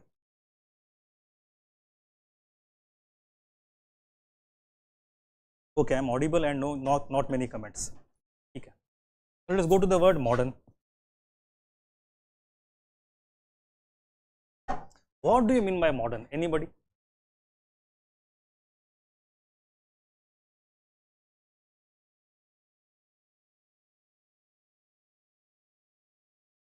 Is history word clear to all of us? पक्का आप नोट्स बना नहीं रहे हो, कोई दिक्कत नहीं है. From tomorrow you will have lots of handouts, but today it's just falsafa, philosophizing. So come to modern. A friend of mine recently bought an iPhone. एकदम modern gadget है, right? Is that modern? उसके कपड़े बड़े modern है. Is that modern? What is modern?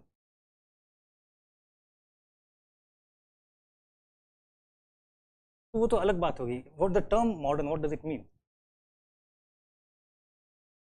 But change is happening all the time. So closest to present, it means something which is current, something which is recent. So that is a common parlance or common usage of the word modern, matlab current or recent. But as you said correctly, in history we do not use the word modern in that sense. Because for many academics now, modern is not recent, modern is not current, modern is past. Modern चला गया, अब हम post modern में आ गए, right? So in historical sense, modern is a specific frame of time, specific phase of time. We know that we have, for example, again these periods, alag periods, we have prehistory, then we come to proto-history. These parts will be explained in detail in ancient India, don't worry. You come to the ancient history. You have early medieval, you have proper medieval, you have early modern, then you come to modern era, and now you come to postmodern also. So in that entire evolution of history, when you say modern history, we specifically mean certain part of our timeline which has some specific features. So when you say हम modern history पढ़ रहे हैं, we are trying to say we are trying to study that part of history which has got certain features which we call as modern. So if you don't know what are those features, you cannot study modern India, you cannot understand what is modern India. It's like हाँ 2 साल से 200 साल पढ़ने, कोई 200 साल ये वो. It's not a random word. It's a very technical and specific word. When does, as you said, modern era start? Forget about India for a moment. Let us talk of generic at global level. When does modern time start? If somebody said around 1500, right? Around 1500. It may be थोड़ा सा आगे पीछे, but it's okay. When you say modern, who said कि I am modern for the first time? You know, when the modern one was created, it was not created as a standalone word. It was created as a counterpoint, as a binary to, as a juxtaposition of medieval. जो जमाना बीत गया है, जो गुजर गया है, ना खराब था, अब हम अच्छे हैं. That is modern. Modern presupposes the pre-modern era was a very bad era. Modern is a good era. We have technology, we have progress, the idea of continuous progress. If we know better technology, if we have better science, we can improve our life. We believe in progress, we believe in rationality, we believe, जैसे कि if you think of politics, for example, in medieval times, के पास क्या था? Had kingdoms, you had feudalism. Discuss this later. What do we have now? We have democracy,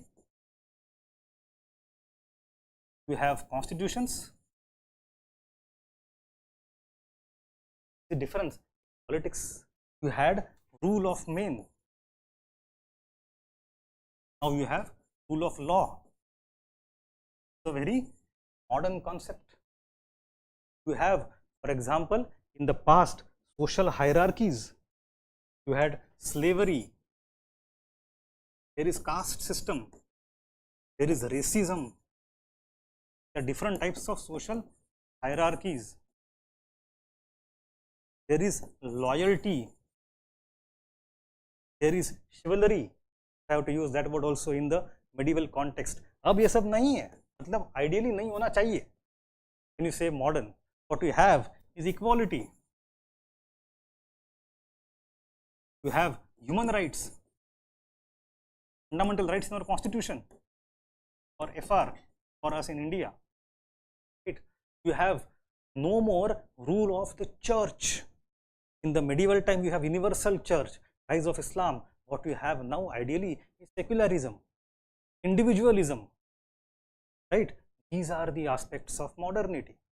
When you say हम modern era को पढ़ते हैं, what do you mean? Is we study that era which has got all these aspects. That is, so iPhone is not modern.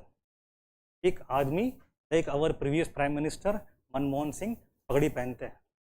पगड़ी is technically a medieval thing, but can you even think of calling him medieval person? He is as modern in his thought process as anybody can be. So he is fully modern person. So just by material possessions and clothing, एक बात है, in the medieval era, wearing headgear was important. Hat हो, पगड़ी हो, साफा हो, because headgear decided आपका समाज में स्थान क्या है. आप upper हो, middle हो कि lower हो. It was a marker of identity and social categorization. इसलिए modern era में टोपी गायब. Now you can wear it for your own purpose, your own liking, but caste signifier नहीं पहनते आप. Right? Because now equality की बात है. So my point is that when you think of modern, we think of a modern outlook, a worldview, a mindset. And in a typical history, the question is why, when, where. So if you think that this is modern, this is disputable nowadays, इसकी बात आज बहुत होती है, सही है झूठ है, वो हमारे सिलेबस के बाहर है, but we go with the mainstream history in that if this is modern, where did it arise for the first time? In Europe.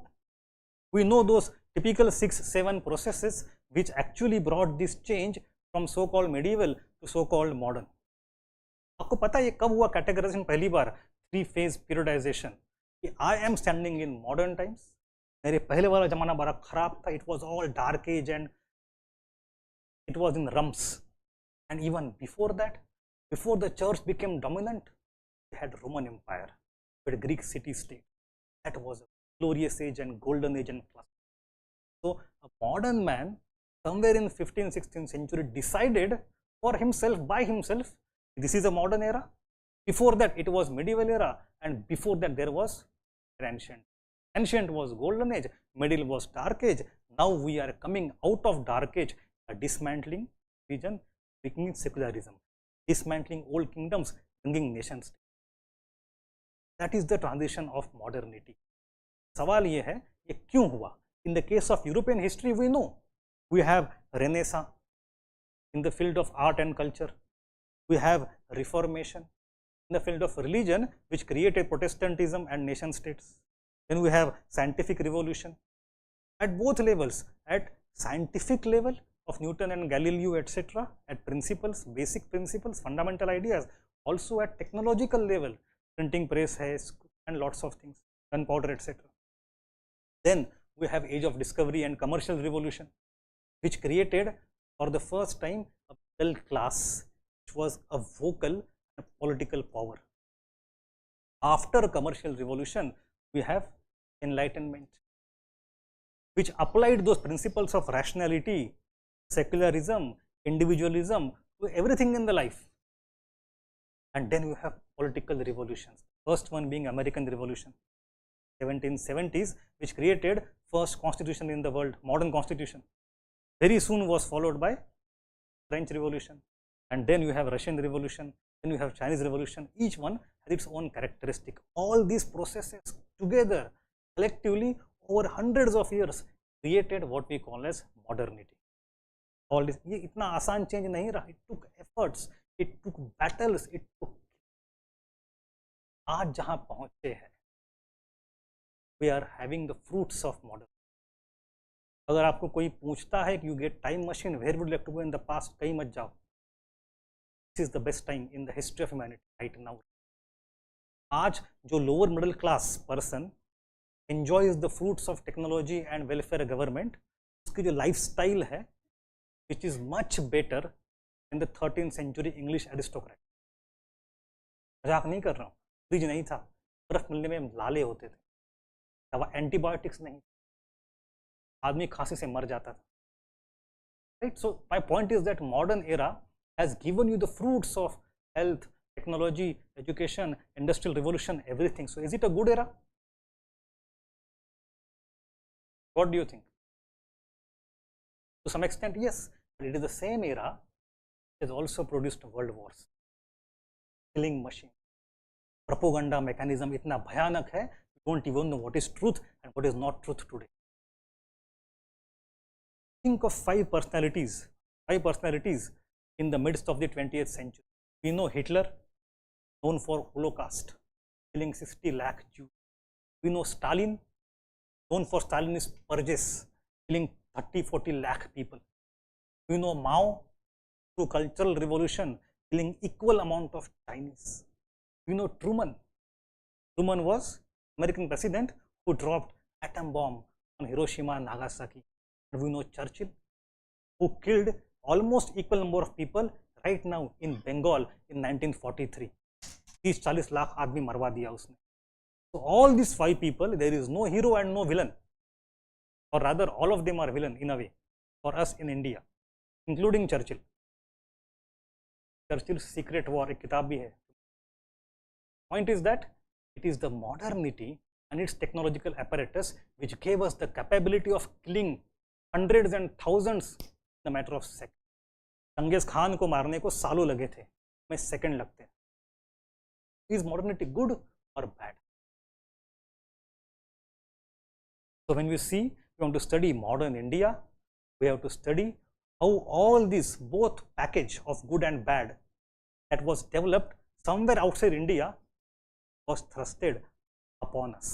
Now we come to third part, modern Indian history. हमने history देख लिया, modern थोड़ा सा देख लिया. We don't need to go into modern a lot because part of world history not for Indian history, but you have to have the background because India की कहानी कुछ और चल रही थी. अचानक से अंग्रेज आ गए and our progress got stalled and our history of nation changed to other direction altogether, and this modernity is thrusted upon us. To what extent we accepted it? To what extent we resisted it? Could we resist it? If we accepted, did we accept as it is or modified it? Here is story of modern. When you think of Raja Ram Mohan Roy to Vivekananda, the socio-religious reform movements, you have to think of this. Indian thinkers are grappling with Western modernity, और उसको हमें जो थोपा जा रहा है, how to answer, कुछ लेना है, कुछ नहीं लेना है, कैसे करें, how to decide that, how to judge that. That is the history of modern India. So let me come to now modern Indian history.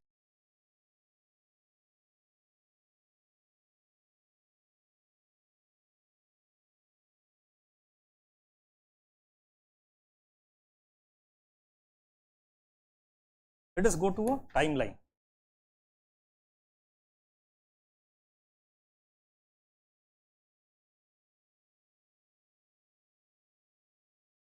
Simply,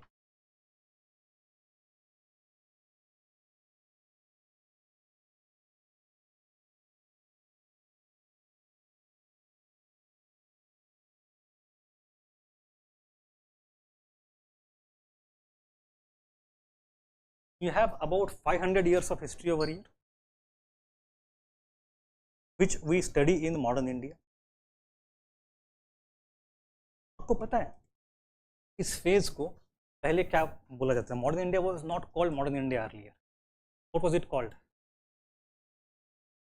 British India. There is a person called James Mill. Have you heard of him? James Mill. he was a servant, a clerk in the Leiden Hall office. Leiden Hall Street थी London में, वहाँ India house था, headquarter of east India company, वहाँ का clerk था ये. And this clerk wrote a book called History of India in 1815 or 1817 maybe, in the second half of the second decade of 19th century.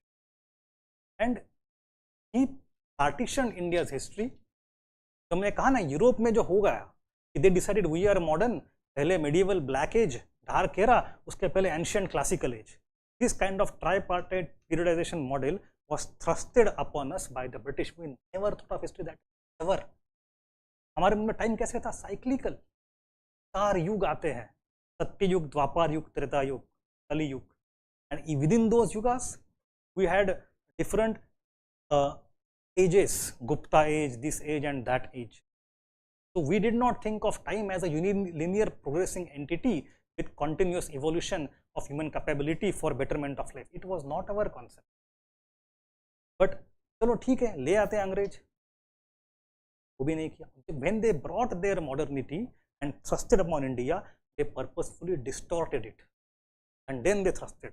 So James Mill would not call ancient India, medieval India, and modern India. He would write in his official book, Hindu India, Muslim India, British India.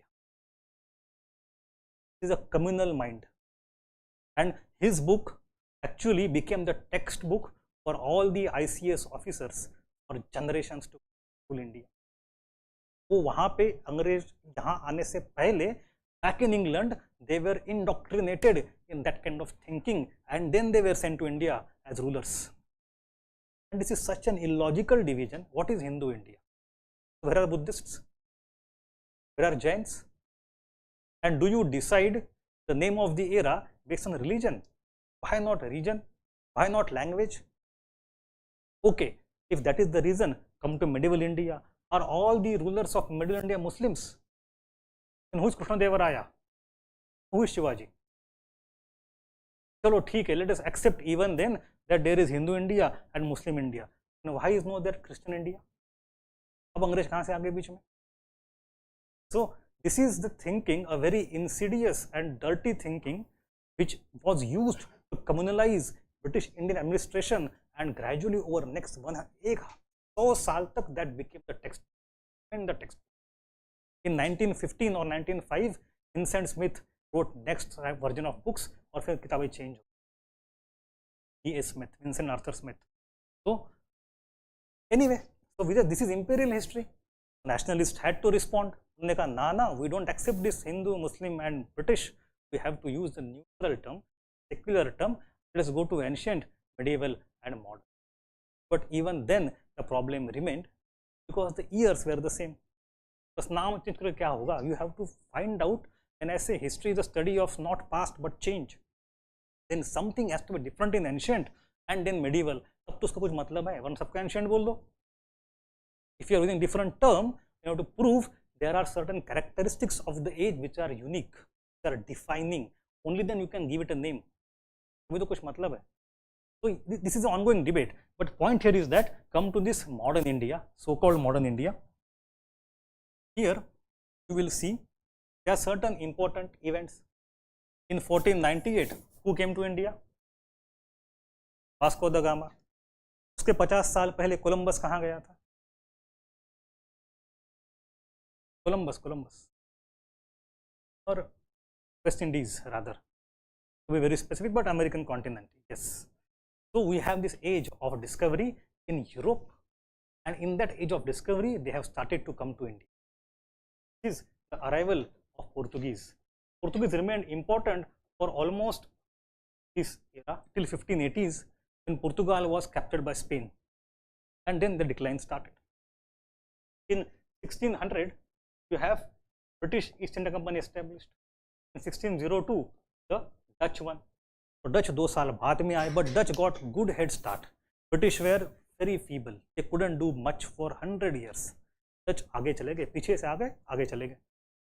So this century is primarily a century of Dutch prominence in the global trade. That is the 17th century. Then you come to the 18th century. By the time you come to 18th century, Dutch-British conflict has happened. Dutch have decided we want to focus on Indonesia, not on India. British were ousted from Indonesia and they came to India primarily. So we have British, but sometime in 1664, French company was established. और सबसे late में, they are late by many generations, 3 generations. Yet by 1720s, French went ahead with huge amount of trade, and they emerged as the most important challenge to the British. So यहाँ पे 1740s and 50s you see Anglo-French battle, Anglo-French wars. वो हम पढ़ते हैं Carnatic War 1, Carnatic War 2, Carnatic War 3. And as a part of Third Carnatic War in the Bengal theatre we have Plassey. So यहाँ पे Portuguese were removed. They remain in pockets, but they were no more power. Then Dutch were weakened in India. French and British ultimately settled. यहाँ पे you have this Carnatic War. So this is the first phase of history. Who will rule India? That is, our questions यहाँ से आते हैं. Especially in prelims, you get typical questions of factory sites and charters and whatnot, ports and treaties. We have to study, but context के साथ. So this is going on. You know, at the same time, what is happening in India? Babur came to India over here in 26. So Vasco da Gama came first, Babur came later. Portuguese पहले आए हैं, मुगल बाद में आए India में. समझो इसको, दिमाग में घुसाओ इसको अच्छे. ठीक है. Point is, but he was hugely successful in creating, he and his son's son Akbar, उसका जो नातू पोता जो कुछ, they created a very powerful empire, that is Mughal India. But Mughal was a land-based power, and these European companies were maritime power. So it was a checkmate. Both need each other. So that's why you see till the time from 1526 till 1707, when Mughals are powerful, there have been some attempts. जैसे कि in 1630s Hooghly से डचों पोर्तुगीज भगा दिए. We have lots. We have 1680s. British thought कि now they have become powerful, they can conquer India. Child's war. Bombay Calcutta युद्ध शुरू हो गया, हम इंडिया जीत लेंगे, और औरंगजेब ने उसको तुरंत बंद कर दिया. Because Mughals were still very powerful. So we have certain attempts, but very feeble. But after 1707, when Aurangzeb died, India starts changing. We have political fragment. Different parts of India, different powers start emerging. See the map of India. We have Bengal Suba becoming independent with the capital Murshidabad. The founder was Murshid Quli Khan. If you come to UP part, we have Awadh, or as they used to write in back days, OUDH, Oudh, right, in the historical documents. Lucknow, founded by Saadat Ali Khan, right. Then here we have Hyderabad, founded by Nizamul Mulk Asaf Jahan Chin Kulich Khan, right. So these are some of the states which emerged on the deathbed of Mughal Empire. They parcelized Mughal Empire, but they carried the same tradition ahead. जैसे कि एक famous example है, you take a big mirror, you can see your image, that huge mirror is Mughal Empire. If the mirror falls on the ground, breaks into pieces, you can still see yourself in small pieces. They carry the same culture, same tradition, same values, same principles, but at regional level with certain modifications. So these are the states which carry the Mughal tradition ahead. On the other hand, we had certain states which are rebel states. Like here you have Marathas. Later on we have Punjab, etc. We have Jat, we have Rohillas, we have Bundelas, etc. So these states actually rose in arms against the Mughals. So they were on the other side, but still you have fragmentation of. There is a third case. The third case is of some states which are neither here nor there. जैसे कि you have यहाँ पे Mysore state of Wadeyars first, and then Hyder Ali and Tipu Sultan. Here you have Travancore, very famous state by Martanda Varma. and his battle with Dutch, Battle of Kolachel. So you have this entire fragmentation politically of India. So when British decided to capture India step by step, they did not defeat Mughals. Mughals तो नाम के लिए रहे दिल्ली के अंदर, शहनशाह आलम और दिल्ली था Palam. You know that Delhi से पालम तक तो उनका राज था. They symbolically they are very important, practically they are useless. So practical battles you see that we study here, यहाँ से British start conquering India, वो कौन से है? You have to look at Bengal, Mysore, Marathas and Punjab. The 4 major regions and then other smaller regions. So we study 2 Bengal wars, Plassey and Buxar. We study 4 Anglo-Mysore wars. We study 3 Anglo-Maratha wars and then 2 Punjab, Anglo-Sikh wars. It's a story of political conquest, but this conquest happened when Mughals were already gone. जब तक मुगल थे तब तक हिम्मत नहीं करी, हिम्मत करी तो दबाए गए. अब इसके बाद दिस इज इंटरेस्टिंग. ब्रिटिश कहेंगे क्या? देखो, when we came, क्या हाल था?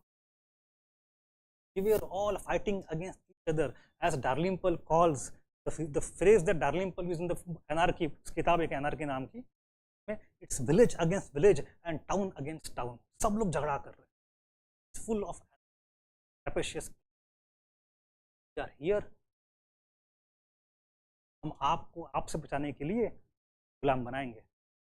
That is the British, and they almost succeeded it in telling us. I am not joking. Look at the first Congress session in 1885, the speech given by Dadabhai Nauroji. You know what he said? He says there, either in 85 or later year, I don't remember which era, 86 maybe, that to British, जब तक अंग्रेज नहीं थे, it was impossible and unthinkable for us to leave our family and property behind, go to other corner of India and have a conference. It is only because British established rule of law, British gave us train, हम travel कर पा रहे हैं निर्भय होके. हमारी बीवी बच्चे घर पे कोई लूटेगा नहीं, गारंटी है. आपने पुलिस रखी है. Thank you British, helping us to establish Congress. In the first Congress session that happened in Bombay, you know how it ended on the 3rd day. British रानी को कैसर हिंद बन के 27 years हुए. It had been 27 years since the Victoria became Queen of India, Empress of India. So उसके बदौलत on the final day of Congress session last year, they said hippie purre 27 times. So earlier generation of Congress was thinking the same thing. उनको कहानी feed कही गई थी अंग्रेजों ने, अगर हम जाएंगे तो you will go back to this kind of, you are not a nation, you are but a population. आप तो बटे हुए कास्ट में और धर्म में, और आप कहाँ नेशन आते? आपका हिस्ट्री को पढ़ना जरूरी इसलिए है. Just and are these arguments still valid? If yes, why? If no, why? कि आज भी आसपास वही चलता रहता है अभी भी. These things, history is still present. It has not gone in the past. So anyway, so this is what we call as the 18th century India. The first part of our history we'll see is this advent of Europeans till Carnatic Wars. The second part of history is Mughal decline of modern Indian history and emergence of regional states, the reasons of Mughal decline, the patterns of regional states, etc. And then how they were conquered by British one by one. Hypothetically, आप सोच के देखो, had British not come to India, what would have happened? India was going through some historical process already anyway. British बीच में से आके रास्ता बदल दिया हमारा. अगर नहीं आते, hypothetical, it's a speculative question, what would have happened? Mughals were already gone.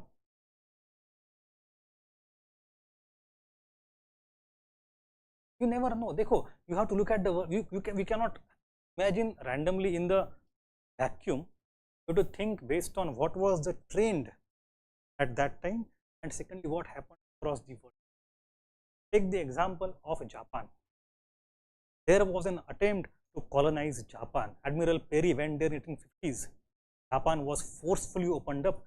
Within a matter of 2 decades, Japan ने क्या किया? It was also divided.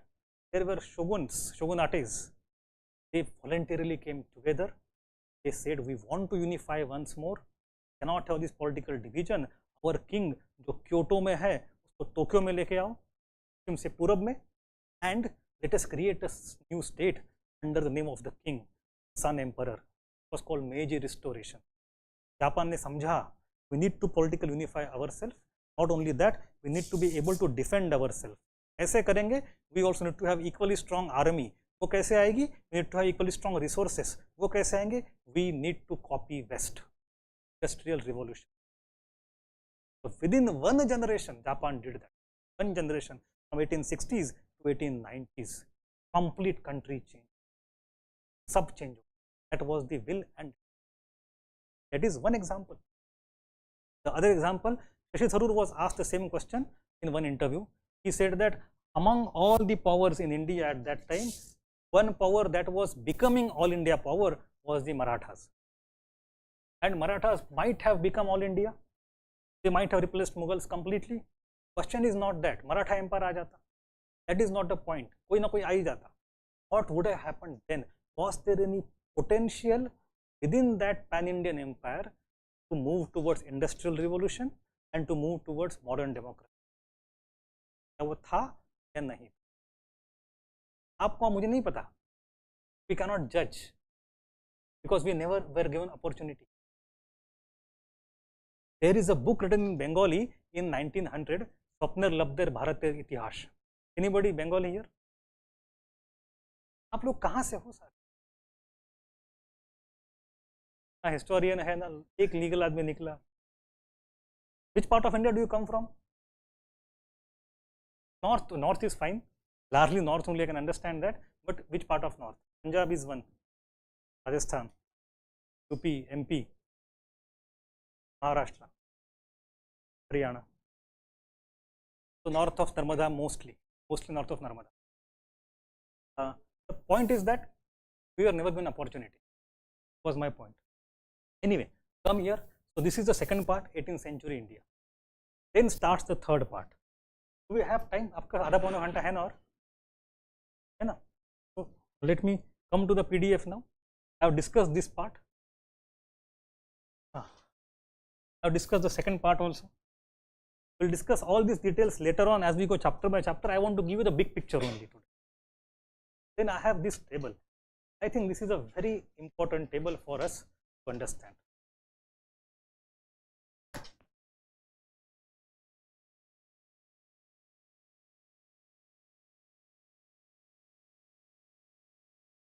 Sai Lokesh will discuss the sources in the end.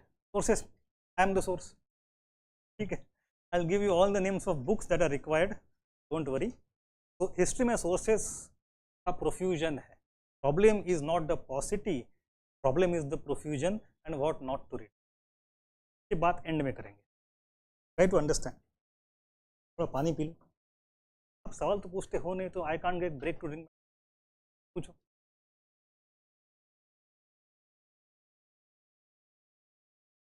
See, I'll tell you one thing. If you are remaining silent, there are only two possibilities. एक तो मैं सबसे खराब teacher हूँ, आपको कुछ समझ में नहीं आ रहा. I am the best teacher in the world, आपको सब समझ में आ रहा है.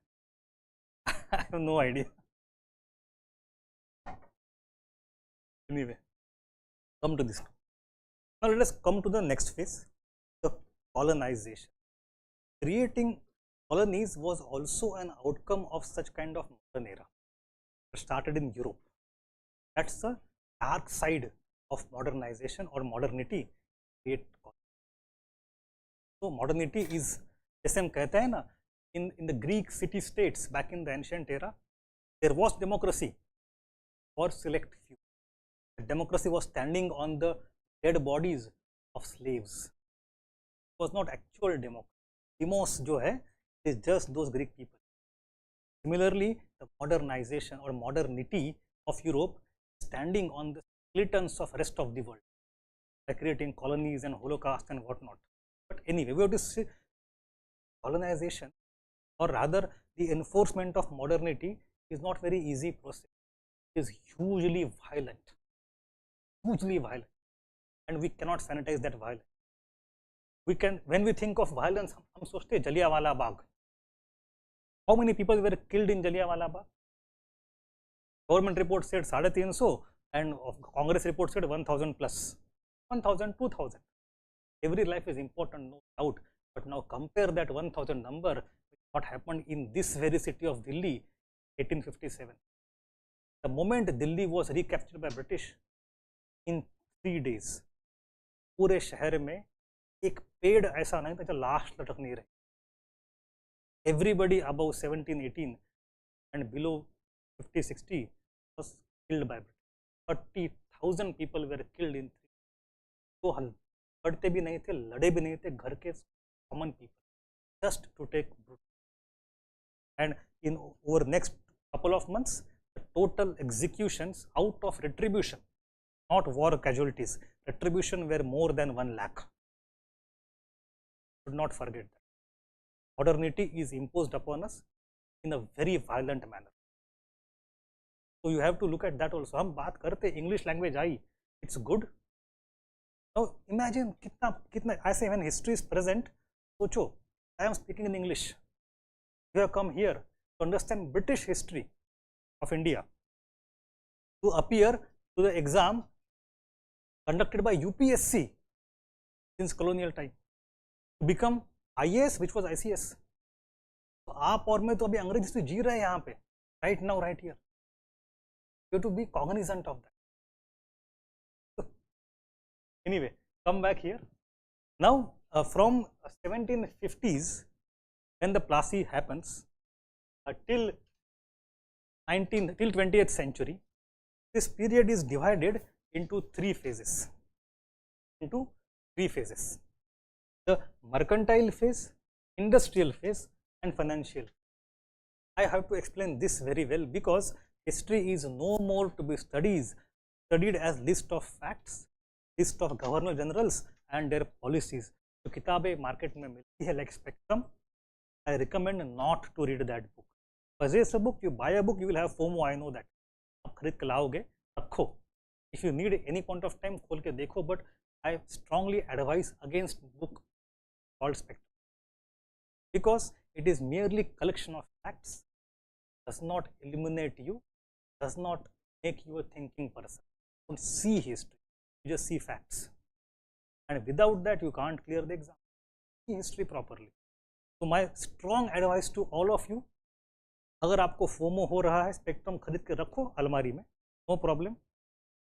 I will provide you all the handouts from all the standard resources. You will read one NCERT and handouts. NCERT handouts are more than sufficient. We will solve all the PYQs in the class, both subjective and objective, over next 35, 38 lectures. So PYQs will be clear, pre or mains दोनों के.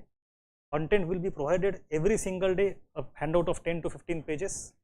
It will be more than sufficient. And NCERT just for the sake of basic requirement and clarity and language and fluidity. I am damn sure इतने लोग यहाँ सारे बैठे हैं. Once our lectures are over, we will recommend everybody Spectrum पढ़ रहे हो, तेरा नहीं होगा.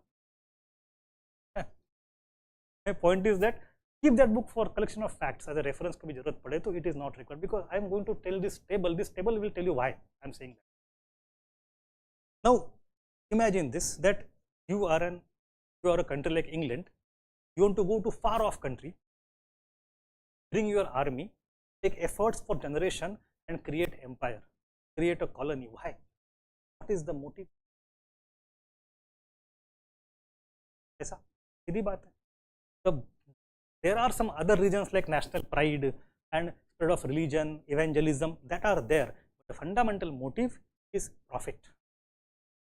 But understand that economic structure does not remain the same. The way you earn profit also doesn't remain the same for a long time. It is a changing economy, profit patterns change. So when British came to India, they were Plassey in 1750s. At that time, the 13 American colonies were still with the British Empire का part थे. 1770s America got independence, and by the time India became independent in 1947, it is a vastly different Britain. Industrial revolution started in Britain in 1780s, 1790s. India को conquer partly करने के बाद. So if you have in your mind British are looting India in the same fashion for 200 years, it is not. History is study of change. Study of change, we have to study with the time how the methods of exploiting India changed. And in that, इसका जो premise है वो ये है, the British requirements also changed over. When they came to India, they were not industrializing. After Plassey plunder in 1760s, 70s, 80s, 90s, they start industrial revolution based on money that they got from it. India missed the burst of industrial revolution. अपने पैसे लेके वो कर लिए. We'll study that also. My point is that this phase that you have is called mercantile phase. This is mostly pre-industrial revolution. यहाँ पे British are coming to India for what purpose? For profit, true. But how do they want to earn profit? By exporting Indian industrial goods. हमारा handicraft, हमारा कपड़ा. They want to export that. But to export that, they want to purchase that in India. How will they purchase? They have to pay something in return. We don't want anything. We have everything that we produce, that we need. We need only one thing, Sona Chandi. Fortunately, British, or rather, before Columbus, before Vasco da Gama came to India, fortunately Columbus had found America. American continent was colonized very quickly, and there, especially in Latin America, they got access to huge amount of gold and many new silver mines. Huge amount of slavery was used to extract silver from entire Latin America. That silver went to Europe. From Europe, it went to India. It's during Mughal era. And with that silver, they were purchasing Indian commodities, selling in the Europe and earning huge amount of. But उनके मन में चलन थी, हम इनको silver. They had nothing else to give us, so they had to give silver, but they did not want to give us silver. It was a precious metal. Not only British, but every other European company before them also. So they wanted to devise newer and newer methods to ensure ये balance of trade maintain हो, and we can get some commodities from India without having to pay for it in bullion. Bullion मतलब silver. So, for example, look at all those companies. First came Portuguese, although not a company as such, but Portuguese. What was their strategy? They had to bring silver, but to minimize that, they said we will monopolize the Indian Ocean. Indian Ocean is our territory. If you want to go anywhere, हमसे permit खरीदो. So it was Carthage. We know that Carthage system. We'll discuss that, but I want to give you some perspective now. So Portuguese actually did not add any value by conquering parts of Indian Ocean. Zilch, atta. They were just using their strength, skim of the milk. पर की क्या बोलते हैं उसको, cream और मलाई लेने के लिए. They did not change any economy, they did not bring any proper technology, did not create new cities, nothing. जो चल रहा था, it was a custom house, it was a banditry, nothing else. But using that custom duty, using that wealth, used to monopolize some trade and divert it. तो उनका ये तरीका था. But it was not long lasting anyway. In the 16th century, it got died out. Then came Dutch. Dutch are actually called as the fathers or the originator of modern capitalism. And they have done immense amount of work to create these modern financial instruments.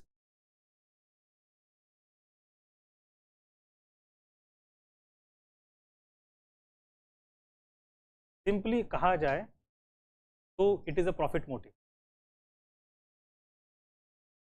But it has got lots of implications. We'll study in world history. Basically this. Now, the idea here is that Dutch came and they thought of a new method. How to minimize giving silver to Indians. They said, we'll do one more extra business. We'll capture intra-Asian trade from India to Sri Lanka, from India to Indonesia, from Indonesia to Japan, from Japan to China, from China to India, India to Africa. ये सारा Asia के अंदर के trade routes हैं ना, वो हम capture करते हैं, वहाँ धंधा करते हैं. Let us earn some money from that business, and from that earned money, from that profit, let us purchase Indian commodities. So that was their economic model, capture intra-Asian trade.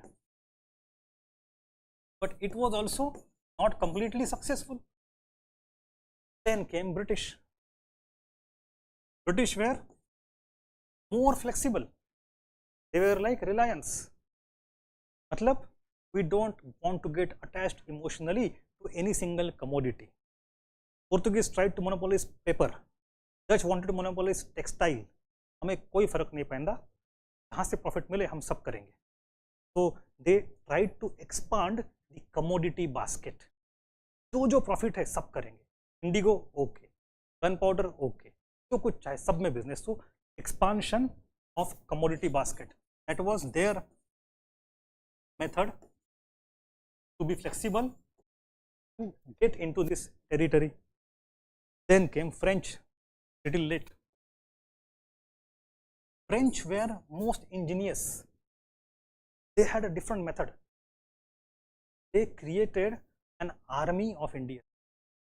They trained Indians, although racist तो थे फिर भी, with European methods of war and drill, discipline and muskets and what not. Discipline, army formations, and then they said, now it is 1730s, 1730s. Mughals are weak. Lots of Indian powers are fighting with each other, and within every power there are different groups in the court. दो भाई हैं, चार भाई हैं.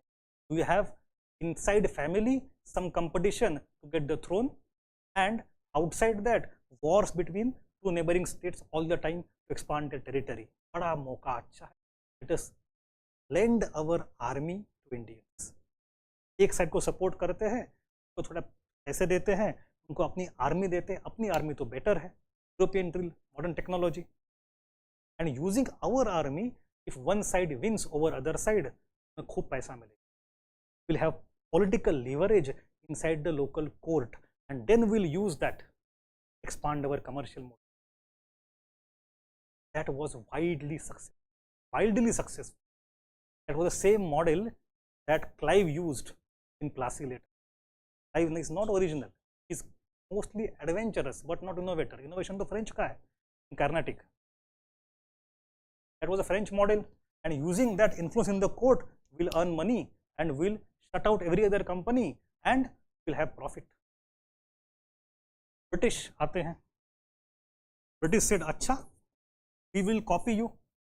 And British actually used the French template from South India, apply it in Bengal, and they capture Bengal in Plassey. Suddenly, they don't know what is happening. They got so rich. And Plassey के बाद the crisis that happened that led to Buxar. In Buxar, they got Diwani. The moment they got Diwani rights, they got the right to collect the revenue. ये तो सबसे बढ़िया तरीका है. India से tax collect करो और use that revenue, use that tax to buy Indian commodities. और बाहर बेचो. 100% profit, because you don't have to bring any silver now to India. No bullion. Return of wealth जो हम पढ़ते हैं, since the time of Harappa to Roman Empire to Mughal Empire, there was a return of wealth in favor of India. Because of Clive, return of wealth got reversed overnight. पहली बार 2000 साल में, 3000 साल में. So that is the point. A new model emerged. Let us capture the political power, get hold of the taxes, use those taxes to buy Indian commodities, and then have full profit. So that Indian taxes, Indian revenues which they collected and then bought Indian commodities, उसको वो बोलते थे investment. That was called Indian investment. Diwani revenue was used for Indian investment. These words are so innocuous, you won't even know क्या कहना चाहते हैं. So that is the finally successful model. Portuguese started Carthage in 1510s, 1520s. Ultimately in 1750s they found solution. ये model crack करने में Europeans took 250 साल. So you have a huge history of attempting to ensure how to loot India. Then that happened ultimately, that started our phase. So we come to here, mercantile phase.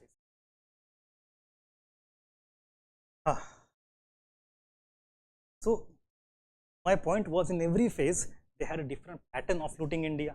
We have seen the 4 or 5 patterns now. Let us come to after this era, after Plassey Buxar, how the pattern evolved. In the first phase, their idea is simple: stop the bullion coming to India and oust all other European companies to create monopoly. So Dutch को हटाओ, French को हटाओ, बस हमारी monopoly रहे. And then you have to maximize the revenue collection through Diwani to finance Indian trade and commerce. 100% profit. Clear? तो हम जो सोचते हैं ना हमेशा that British wanted to extract Indian raw material and sell British industrial goods in India, वो तो है ही नहीं. That thing starts in second era, after industrial revolution steam. But India got colonized even before that. The first model was different. That we have in our mind, that is second model. Then we have third model afterwards. In the first model, the idea is not to destroy Indian industries, but to extract Indian industrial goods, craft goods, handicraft goods, and sell in Europe. So now if you have that clarity, then all other aspects of politics, administration, society, culture fall in line. होता क्या है, in our textbook, spectrum हो या NCERT हो, हम पढ़ते linearly है. We go from Plassey, Buxar, Mysore, Maratha, Punjab, 1857. So you read the political history completely first. Then you go to next chapter. You have history of administrative structure, legal system, and reforms, etc. Then you have history, a chapter on economic exploitation of India. So we have in our books chapterization in horizontal way. But our attempt here is to not go horizontally, but to go vertically. And that becomes very useful and very logical to remember all the facts, to convert the facts into logic, and also write very good answers in mains. Because you can generate dimensions on the spot, because you know the interconnection. It is not memorization. Why it is logic? Let's understand the first column very well. The first column, you know the overall objective of how to loot India, how to exploit India. यहाँ पे उनको करना है shareholders का profit maximization. So they don't want to go on aggressive wars to conquer India unnecessarily. They want to, युद्ध करना बड़ा महंगा होता है. Fighting war is very costly. It reduces profit margin. London के shareholder चिल्लाते हैं profit बढ़ाओ, profit बढ़ाओ. तो यहाँ पे simple idea is that इतना conquer कर लिया, guard करो, trade बढ़ाओ. How to increase the trade? By ensuring the area that you have conquered remains undisturbed. If somebody comes and destroys your territory, next year you have less agricultural revenue. मतलब you can't have enough trade. नुकसान में चले गए. The first idea is to go for ring fence policy. If I have captured Bengal, let me ensure Bengal ki security properly. How do I do that? I create Awadh state, Bundelkhand state as buffers. So if there is invasion of Marathas or of Afghans, so my territory will not get affected. Ring fence policy. We want to go for defense, not offense. So all the wars that happened in this era, Plassey, Buxar, 4 Anglo-Mysore war में एक छोड़ के, first 2 Anglo-Maratha wars, you will see that is the subsidiary alliance comes in at the same time by the end of 16th century. What is that? Want to create army, but we don't want to pay for it. We'll make all Indian states to pay for our army. It minimize the cost, increase the profit. So you can see how the political, we'll see all these wars one by one. चिंता मत करो, हमें देखना है अंदर जाके. But understand larger context. You come to administration. Simple idea. You have to minimize the expenditure. Don't overhaul Indian administration. Let us use whatever is there and just put a top layer on that, exploit. So maintain old Mughal structure with some modification. Like Clive would go for diarchy, dual government. Why? जिम्मेदारी नहीं चाहिए, बस पैसा चाहिए. So it brings. So when you say British started to change India, they did not. They, in this phase at least, they did not want to change India. They wanted to use India as it is to their fullest. Then Hastings Cornwallis attempted some reforms, but they are very minimalistic. मेरा बहुत समय बाद 7 घंटे चलेगा. We have acts that came in this. So these acts can be interpreted in this context of mercantile trade. You come to economic policies. You know the change in balance of trade happened. Stop the bullion import. Revenue was used as investment and origin of wealth from Plassey and Buxar onwards. So now they started to exploit India to such an extent, Indian handicraft started declining on their own. इतना कोई सहन नहीं कर पाता. You know, there is a very famous saying, I will use it once again later on, कि British ने क्या किया, कैप्चर्ड बंगाल, एंड इतनी ग्रीड है, they don't want to go to villages to purchase the textile from different houses of craftsmen. They would say, सबको पकड़ो, उठा के कलकत्ता ले आओ, हमारे फैक्ट्री में काम करो, और उनको पैसा मिलेगा wages. Earlier, the craftsman was a businessman. He used to earn profit on his craft. Now, he's reduced to become a wage earner labor with the help of political force the British have. Policy उनकी है, क्या करोगे आप? So what did Indians do? You know, there are descriptions, very graphic descriptions of 1780s जहाँ पे Indian craftsmen जो ऐसे craftsmen है, world class craftsmen, the history of the world. पूरी दुनिया के सबसे बेहतरीन क्राफ्ट्समैनों ने क्या किया, अंगूठे काट दिए by their own, cutting their thumbs, because the thumb is not there, they can't work, British have no use of them, they will not be forced to shift to British factory and work for them. World class craftsmen are cutting their thumbs by their own just to save the harassment. But so that led to some decline, but British are still trying to extract handicrafts. We have zamindari settlement, that is a very characteristic feature of this era, 1793. To come to the next cultural aspect, this is very interesting.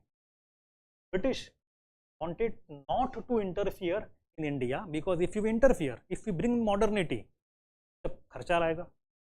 So let us minimize interference, बस पैसा कमाना. And if we interfere, people might react. Why to antagonize them? धंधा कर लो भाई. So they are not interested in the future of India. But on the other hand, they still wanted to rule.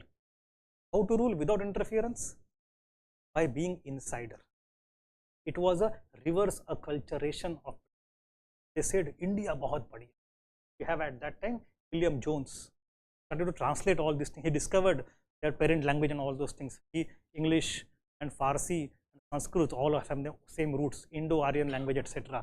He started Society of Bengal, plus created Fort Williams College in Calcutta. We have translations, etc., through which they started to learn Manusmriti, Vedas, Fatwaya Alamgiri, translate them. They claim, Indian culture, what a great culture. Why? We have बचपन में सुना था कि गटे नाम का जो कवि था, अपने सर पे शाकुंतल लेके नाचा था, पागल हो, क्या बढ़िया शाकुंतल लिखा कालिदास ने.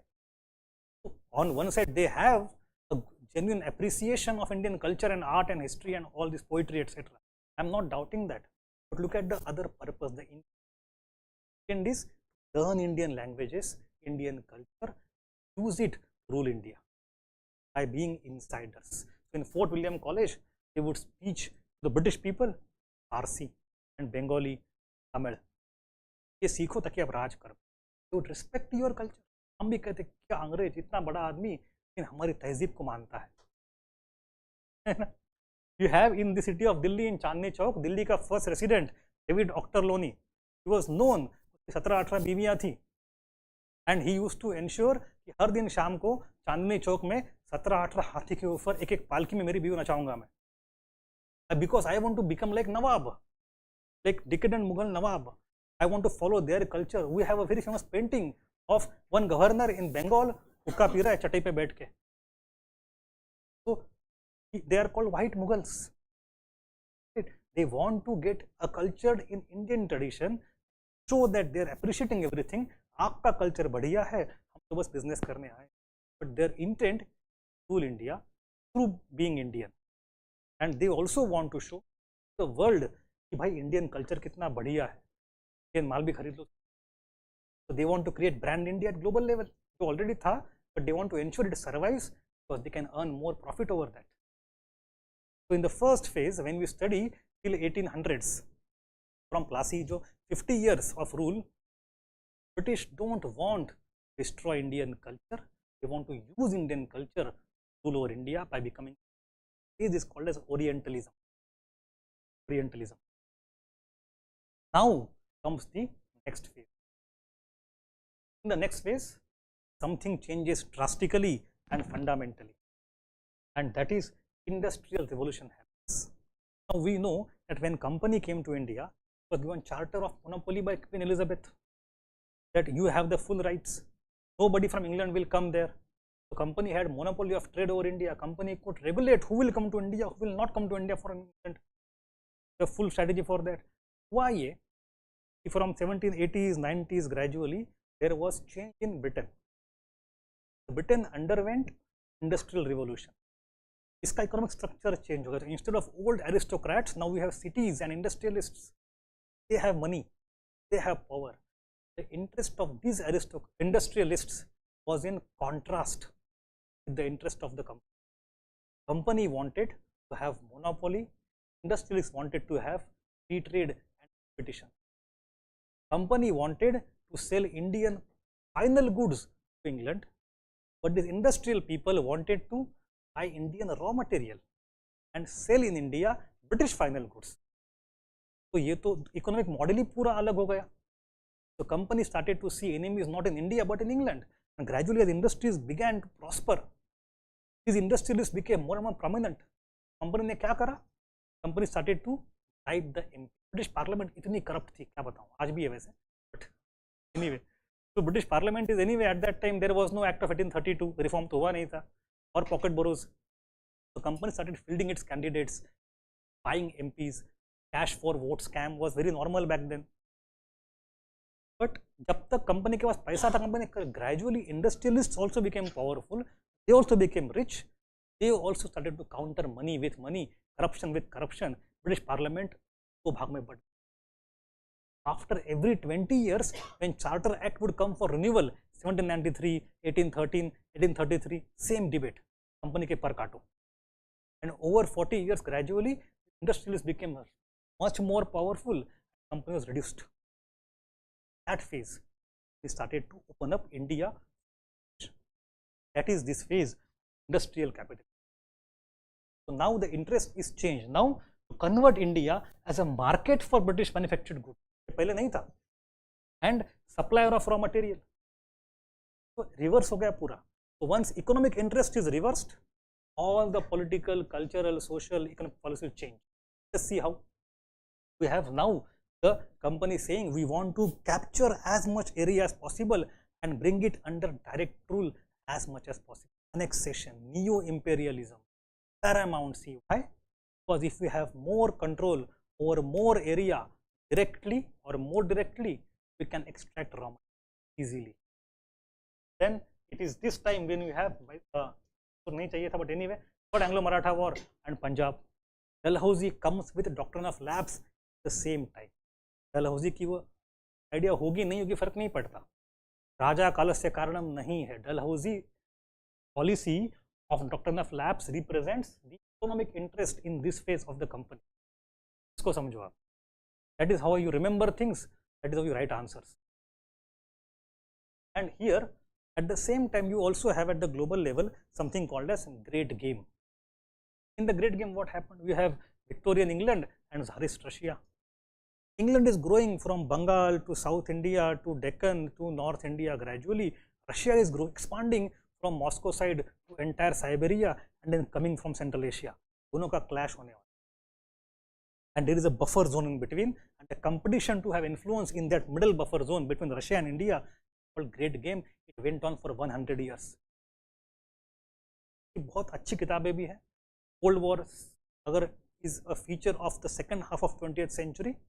Similarly, Great Game is the feature of entire 19th century. Fantastic great. In context of India, it decided British policy towards India's frontiers.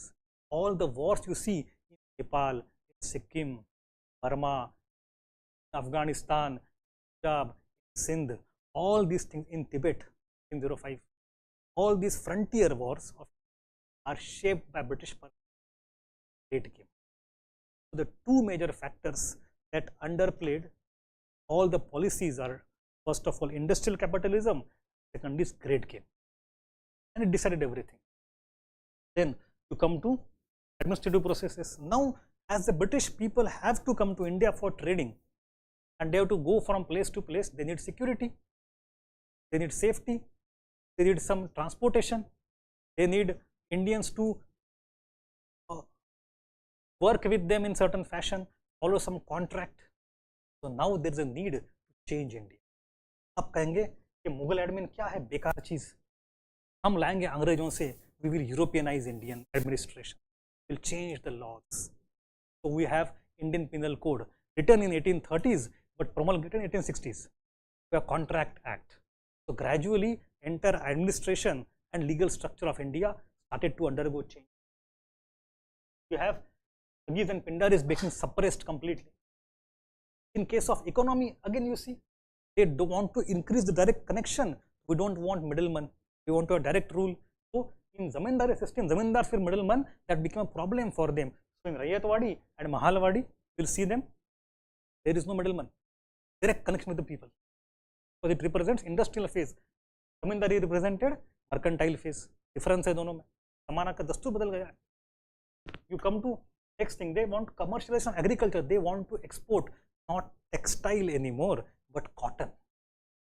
So they are interested in the export of primary commodities, raw material, opium, indigo, cotton. ये सब के लिए investment, expansion, licensing, all those things. Take opium, the best example is this phase of 1830s, 40s. You have opium wars in China. You know opium wars? जानते हो? Let me tell you for 2 minutes. Why?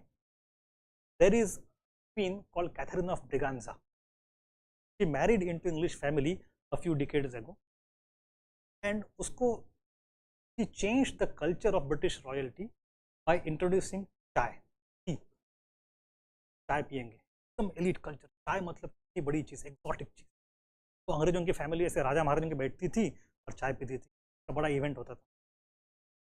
Gradually, the tea that was introduced for elites over next centuries, especially during the Industrial Revolution, became a very important consumer good for entire industrial labor class in.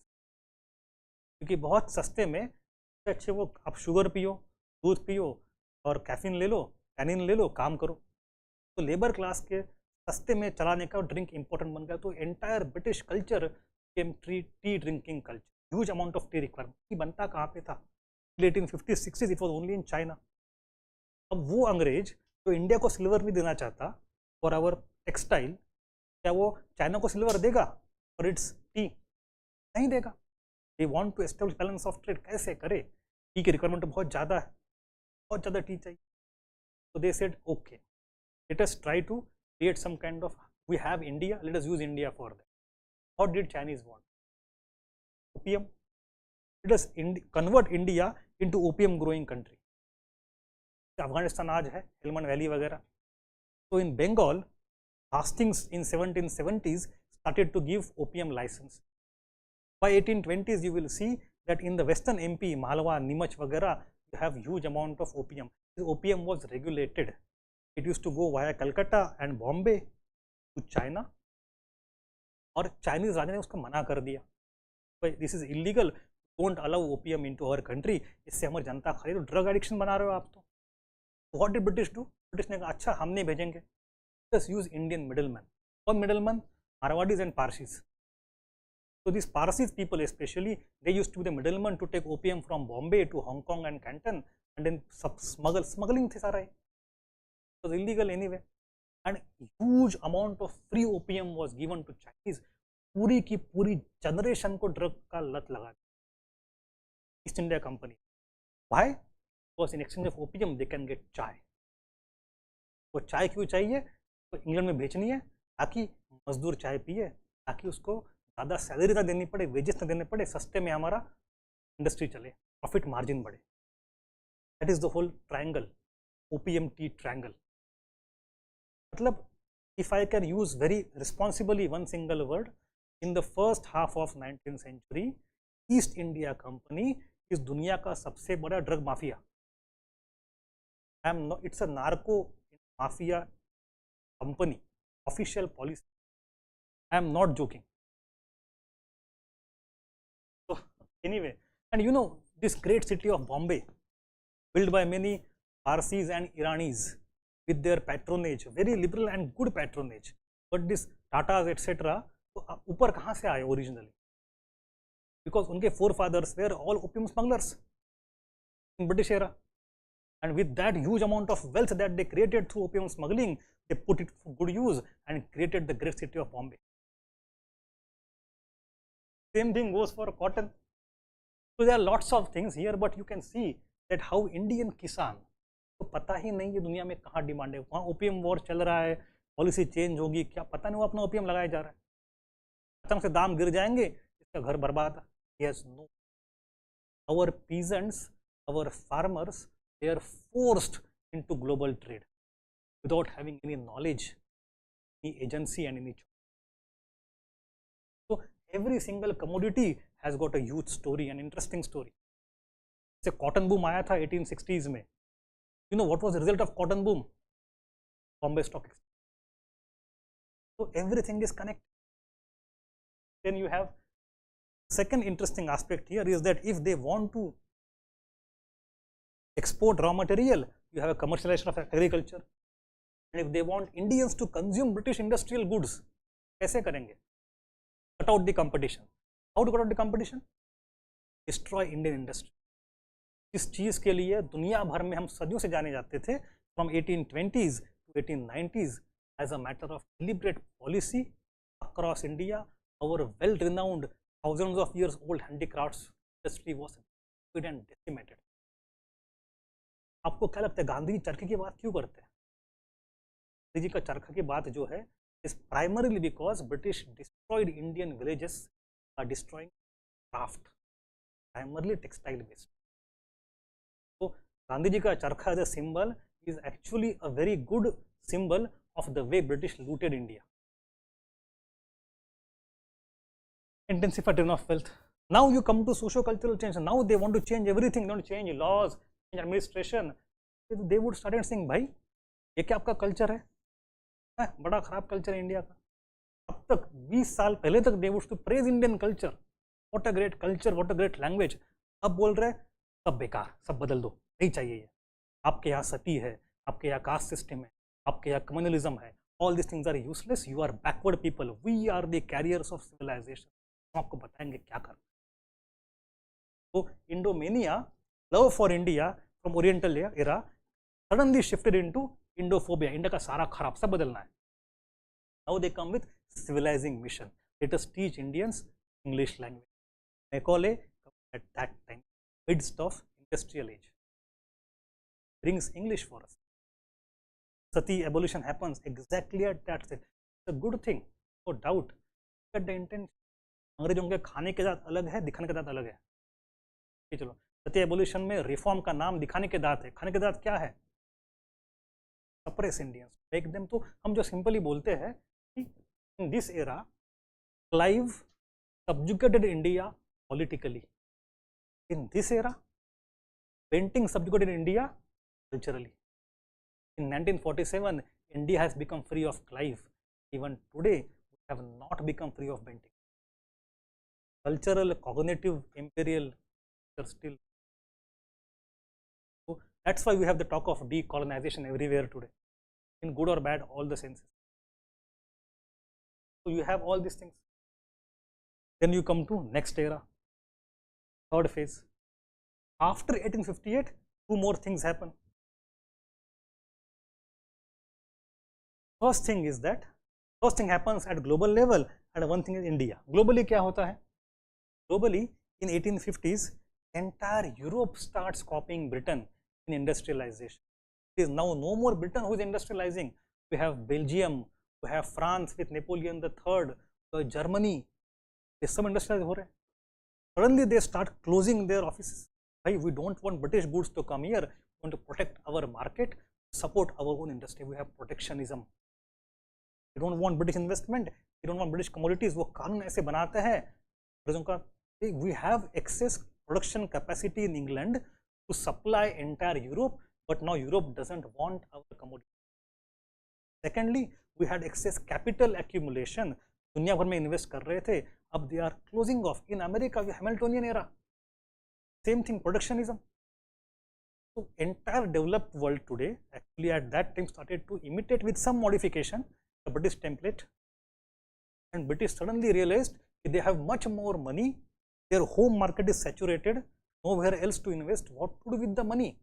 तो 30-40 एक तो प्लासी से लूट के सारा लेके आए, industry बनाई, अब बहुत पैसा हो गया, पैसे का करे क्या, रखेंगे तो भाई नुकसान है, इंटरेस्ट मिलना चाहिए. So how to earn the better interest? From 1850s onwards, India was opened up for financial investment. ऐसे Government of India will give a guarantee. Invest in Indian railways. Railway profit में हो, नुकसान में हो, कोई फर्क नहीं पड़ेगा. Will give you 5% guaranteed return. Rest of the bonds, the private market in London Stock Exchange in 1850s gave 3% return. यहाँ पे ब्रिटिश गवर्नमेंट बोल रहा है इंडिया में, ईस्ट इंडिया कंपनी वाला, और बाद में ब्रिटिश गवर्नमेंट गारंटी 5% रिटर्न. कहाँ से आएगा? Indian taxes. This is a new model using Indian wealth that now came back to India's investment to extract even more money. So India was opened up for investment, so financial investment. It's a third phase. ये नया model आया India को लूटने का. Old models continued. ये खत्म नहीं होता है.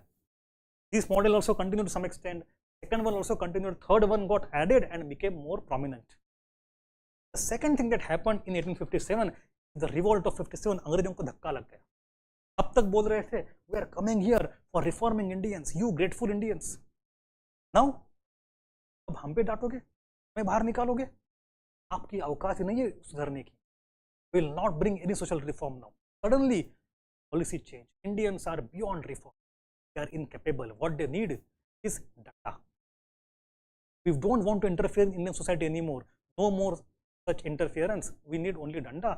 We need to find the allies amongst Indians. हमारे दोस्त बने. We initially thought in industrial era जो रिफॉर्म माइंडेड पीपल है जिनको हम अंग्रेजी सिखा रहे हैं, मिडिल क्लास, राजा राममोहन रॉय, ये हमारे दोस्त है. हाँ, इन 57 they did not help us. दोस्त कौन निकले? Princely states.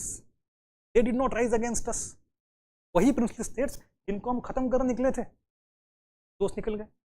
वही जमींदार जिनको हम निकाल रहे थे रेतवाड़ी में से, वो दोस्त निकल गए. Suddenly British calculation changed altogether. रातों रात दोस्त का दुश्मन, दुश्मन का दोस्त. So that is the new policy. Firstly, they wanted to open India for investment and they wanted to arrange India in such a manner that no more 57 happens. That informed all the policies, political, social, economic, culture. वो कैसे? You come, company is abolished anyway. From company to crown transition happens. No more annexationism. The princely states are our friends. Storm, backwater. दोस्त है हमारे. And then we want to increase our control, not directly, but in. So after 1857, there is hardly one or two random case यहाँ पे annexation हुआ हो. 40% of India was not directly conquered. So from 1857 onwards, 40% India geographically remained princely states, and 60% India became British India. 40% is a huge thing. जब आप पूरा modern India पढ़ते हो, जो reading history of only 60% India, 40% को ऐसे ही भूल गए, पढ़ती नहीं उसकी history. Then you come to administration. Strengthen the grip to ensure that there is no such revolt anymore, but not to antagonize people. So we have some ICS, IPS, Lytton, Ripon, all these things start happening here. We'll discuss them in detail. Financially also, you want to invest. अब चाय को parallel create करना है, go to Assam. Jorhat में जो चाय का पूरा चाय बागान कहाँ से आता है? From this 1850s onwards. You have financial investment. जहाँ जहाँ होए वहाँ डालते. Railway, even if you don't need railway in certain parts, बना दो रेलवे. अफगानिस्तान में रेलवे बना दिया आपने. यहाँ पे there is no economic sense, railway बना दो. Why? We are not worried about profit. 5% तो guaranteed है गवर्नमेंट ऑफ इंडिया से. We just want to increase the railway. बस इंडियंस चिल्ला चिल्ला के बोल रहे 1870s का बहुत बड़ा डिबेट है. We want investment. India में we don't have money. Want money, but put the money where it will benefit you and us both. कहाँ से? जैसे इरिगेशन में 1870s में इंडिया में भयानक अकाल आया था. भयानक अकाल, 2-3 करोड़ लोग मारे गए. एंड इंडियन सर बोले आप करो इन्वेस्ट, मुनाफा ले लो, बट इन्वेस्ट वहाँ करो जहाँ आपको मुनाफा मिले, हमें भी कुछ मिले खाने को आना. No, will put money in railway, not irrigation. Irrigation थोड़ा थोड़ा, railway major. Why? Because with the help of railway, we can control India our armies can move very fast. With the help of railway, we can extract the commodities very easily. With the help of railway, we can flood India with our goods. So railway is more important to us. हम वही पैसा डालेंगे. जहाँ जरूरत नहीं वहाँ भी railway बना देंगे. So because they want. So then famines became recurrent. UPSC asked question on famine last year only. And in case of society, no more interference in the socio-religious domain unless and until public pressure हो. So from 1856 में widow marriage का कानून आता है till 1892 when the age of consent act comes. बीच में 30-40 साल एक भी कानून नहीं. एक है Rammo Marriage Act in 1870s, but that is for one particular community. It is not for India entire. So no more reform. Indians are beyond the reform. तो reform नहीं हो पाए, तो पिछड़े रहेंगे.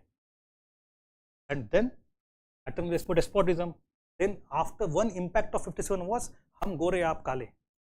You see, एक term आती है Anglo-Indian. We know that. We had reservation also in parliament, etc. Who are these Anglo-Indians? These Anglo-Indians were the product of intermarriages, mixed marriages of British and Indians. But you know that till 1830s and 1840s, these marriages used to happen. After 57, they became extremely rare. क्यों? क्योंकि अब आप पूरे Indians बन गए काले, तो touch नहीं करेंगे, टच भी करेंगे तो शादी नहीं करेंगे, because it was as a official matter discouraged. Indians and racist feature इतने आ गए उसमें टू द लेवल एक्सटेंट जहाँ कर्जन ने एक बार कलकत्ता में भाषण दिया था 1904 में, बोला था वो highest virtue of truth is known only to European civilisation. Indians को सत्य क्या है पता ही नहीं है. Their religion is so backward. तो इंसल्ट की हद होती है. किसी इल्बर्ट बिल कंट्रोवर्सी हम पढ़ते हैं. What is criticism to the core. Race as an idea is the product of European modernity that was thrusted on India. Anyway, and divide and rule starts a lot in this era. So this is the time where you see all of these are being imposed on us. अब सवाल आता है, how did Indians respond? We have seen history from British side. How did Indians respond? I'll take only 2 minutes and then we'll stop. Don't worry. पहला दिन है, ज़्यादा खींच लिया, आदत डाल दो यार. So Indians started responding in multiple ways. जैसे कि we have first of all proto-nationalist resistance, peasant and tribal revolt. They have no idea of what is constitution, what is parliament, what is liberalism, what is modernity. उनको परेशानी हो रही है, तलवार लेके आ रहे. They could be suppressed very easily. You know that 1856 में काल रिबेलियन हुई थी. 20,000 Santhals were killed in 20,000. Bipin Chandra लिखते हैं, और Bipin Chandra, the hills of Rajmahal drenched blood of Santhal. अगर 1857 नहीं होता तो the most gruesome and killing episode of entire 19th century, that was the level of the violence and of 57 तो है ही, दिल्ली में 1 लाख बंदा मार दिया. But these are resistance movements. They are not modern politics, because there is no idea of India being one nation coming together politically and responding to British. इसकी शुरुआत कौन शुरुआत करता है? Middle class, the help of. So yes, idea why these reform movements are very fundamental, because you have to compare 18th century with 20th century. In the 18th century, India lost independence. In 20th century, we have Gandhian movements. जो फर्क है, that is because of social reform. Created the idea of modernity. जो कोई European thoughts है, utilitarian हो, liberal हो, equality, rule of law, secularism, whatever, all these thoughts were converted to Indian mind, Indian style, Indian form, digested this movement to some extent or another. India के modernity का जो basis है reform movement is not British. तो समझो, there are many people I see in every batch दो सीख, हाँ अंग्रेज आए अच्छा तो हुआ, हम एक देश बन गए. We got English, we got railway, we got tea, we got cricket, we got ICS. These are all by products. At the actual intent, actual way it was used. India did not modernise because British wanted to. India modernised despite British not wanting. आपको एक simple मसला देता हूँ, look at English education. अंग्रेज बड़ा ढोल बजाते रहे, you will get English education. What did they teach in English? Literature, poetry and history, not science, not technology, because they wanted to cultivate our mind in British test, not want to give us actual capacity. तो पहले course, I am not against history में खुद पढ़ाता हूँ, अलग बात है, but the point is that it the attempt English as a educational system was a mask of, was for cultural conquest, was not for empowering India, was to get cheaper clothes and British goods ka consumers. Indians resisted that, so that's why you should be able to differentiate in modernity and westernization. This is the fundamental point. Modernity and westernization. British wanted to westernize us. We wanted to resist that. We wanted to become modern. At that time in the 19th century there was some overlap, वो अलग बात है. Anyway, so we have to start it, then we gradually have different associations, politics, etc., and we have early phase of history, Swadeshi movement, moderates, extremists, Gandhian phase. वो हम जैसे आगे जाएंगे एक एक करके देखते जाएंगे. This is a typical history that we know, but if you look by number of questions or number of lectures, if you have 38 lectures, I will take about 18 to 20 lectures to come to Congress formation. 50% अपने lectures will be pre-1885, 50% post-1885, because that is the demand of syllabus, demand of UPSC. 18th 19th century are also very important, not only आखिरी के 40-50 साल. We should have that clarity. And यहाँ भी आगे we have lots of conceptual things.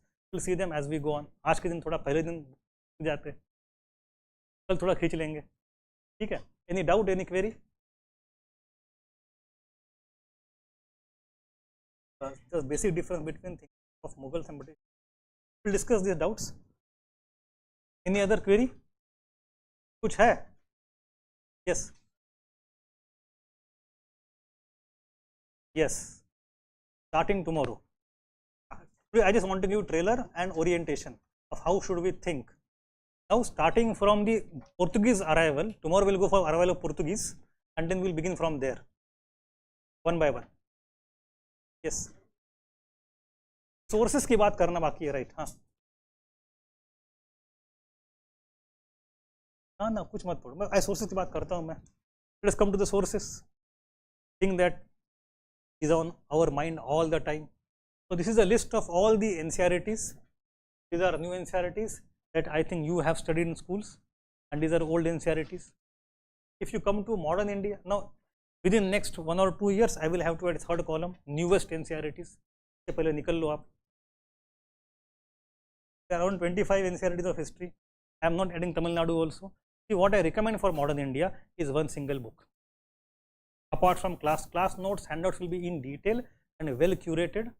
So ideally कुछ भी ना पढ़ो तो भी चलेगा, but one, I believe in at least one single book. So I prefer this simple old NCERT. One single book. Every day you read one chapter before coming to class. This single book of old NCERT, you can have that book. That will go in consonance with our classes. This book is very good for 18th and 19th century.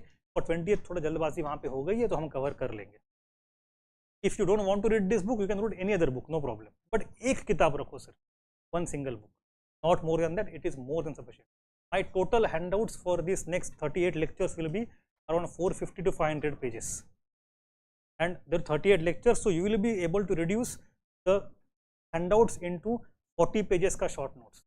Every day 1 page notes or 1.5 page note. So 10-15 page का document that will come back to 1.5 page का notes, short notes for you. So that is also going to be our task. Handouts जिस दिन मिले घर जाके summary बना दो 1 पन्ने की उसकी. It is easy to revise also. And this almost 500 pages will not include PYQs and MCQs. अलग से दूंगा मैं आपको. Will be covered very comprehensively and very thoroughly. And you will also become a person who can see things in history, create arguments on the spot, dimension on the spot. That is something what is required, not somebody who can remember facts. Okay. Okay.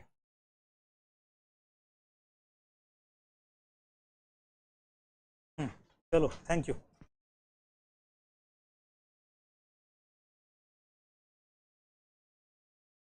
Any doubt online?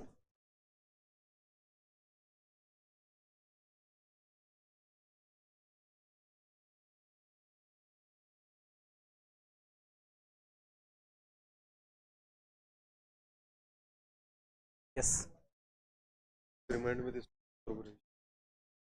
बरोबर मतलब दोनों को जोड़ के देखना. ये मेरे पास एक चीज़ आई है फ्रॉम लिटरेरी सोर्सेस, दूसरी आई है फ्रॉम आर्कोलॉजिकल सोर्सेस. दोनों मैच होते हैं, दोनों मैच हो रहे तो वो कोरोबोरेट हो रहा है. मैच अगर नहीं हो रहे तो कोरोबोरेट नहीं हो रहे. कारताज, कारताज मतलब परमिट. परमिट उसको हम कल देखेंगे डिटेल में, कल का टॉपिक है हमारा ये. समझ में आया? पक्का? हाँ, तभी तो ये दोनों उसमें. ठीक, thank you. Reason for second phase के लिए बेसिक रीजन इंडस्ट्रियल रिवॉल्यूशन.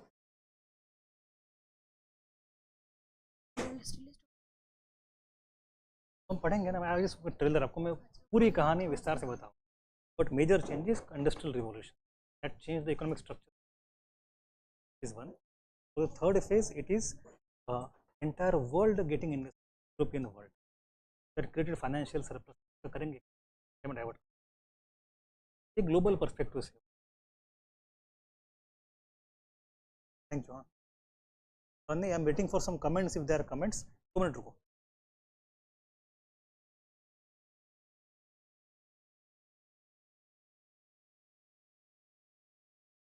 नहीं, क्योंकि मैंने आज कुछ पढ़ाया नहीं आपको. मैंने कुछ पढ़ाया नहीं आपको. Everything that I taught today, we covered very slowly, very gradually in next 30-40 lecture. आज तो ट्रेलर हमेशा फास्ट होता है ना.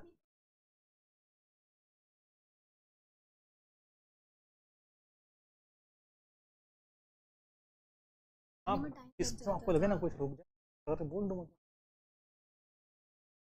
And here what will do, I will recommend things. Recommend का फायदा हो सम बेसिक.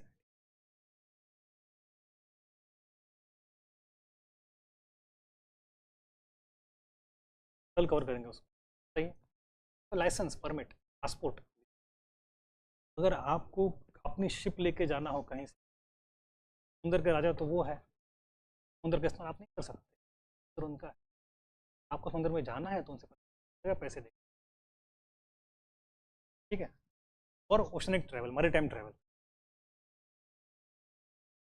ऑनलाइन कोई क्वेरी है नहीं. इन ordination business are the same. Vinay, they are not the same. They are different. That is the point. Organization is West. Modern is modern.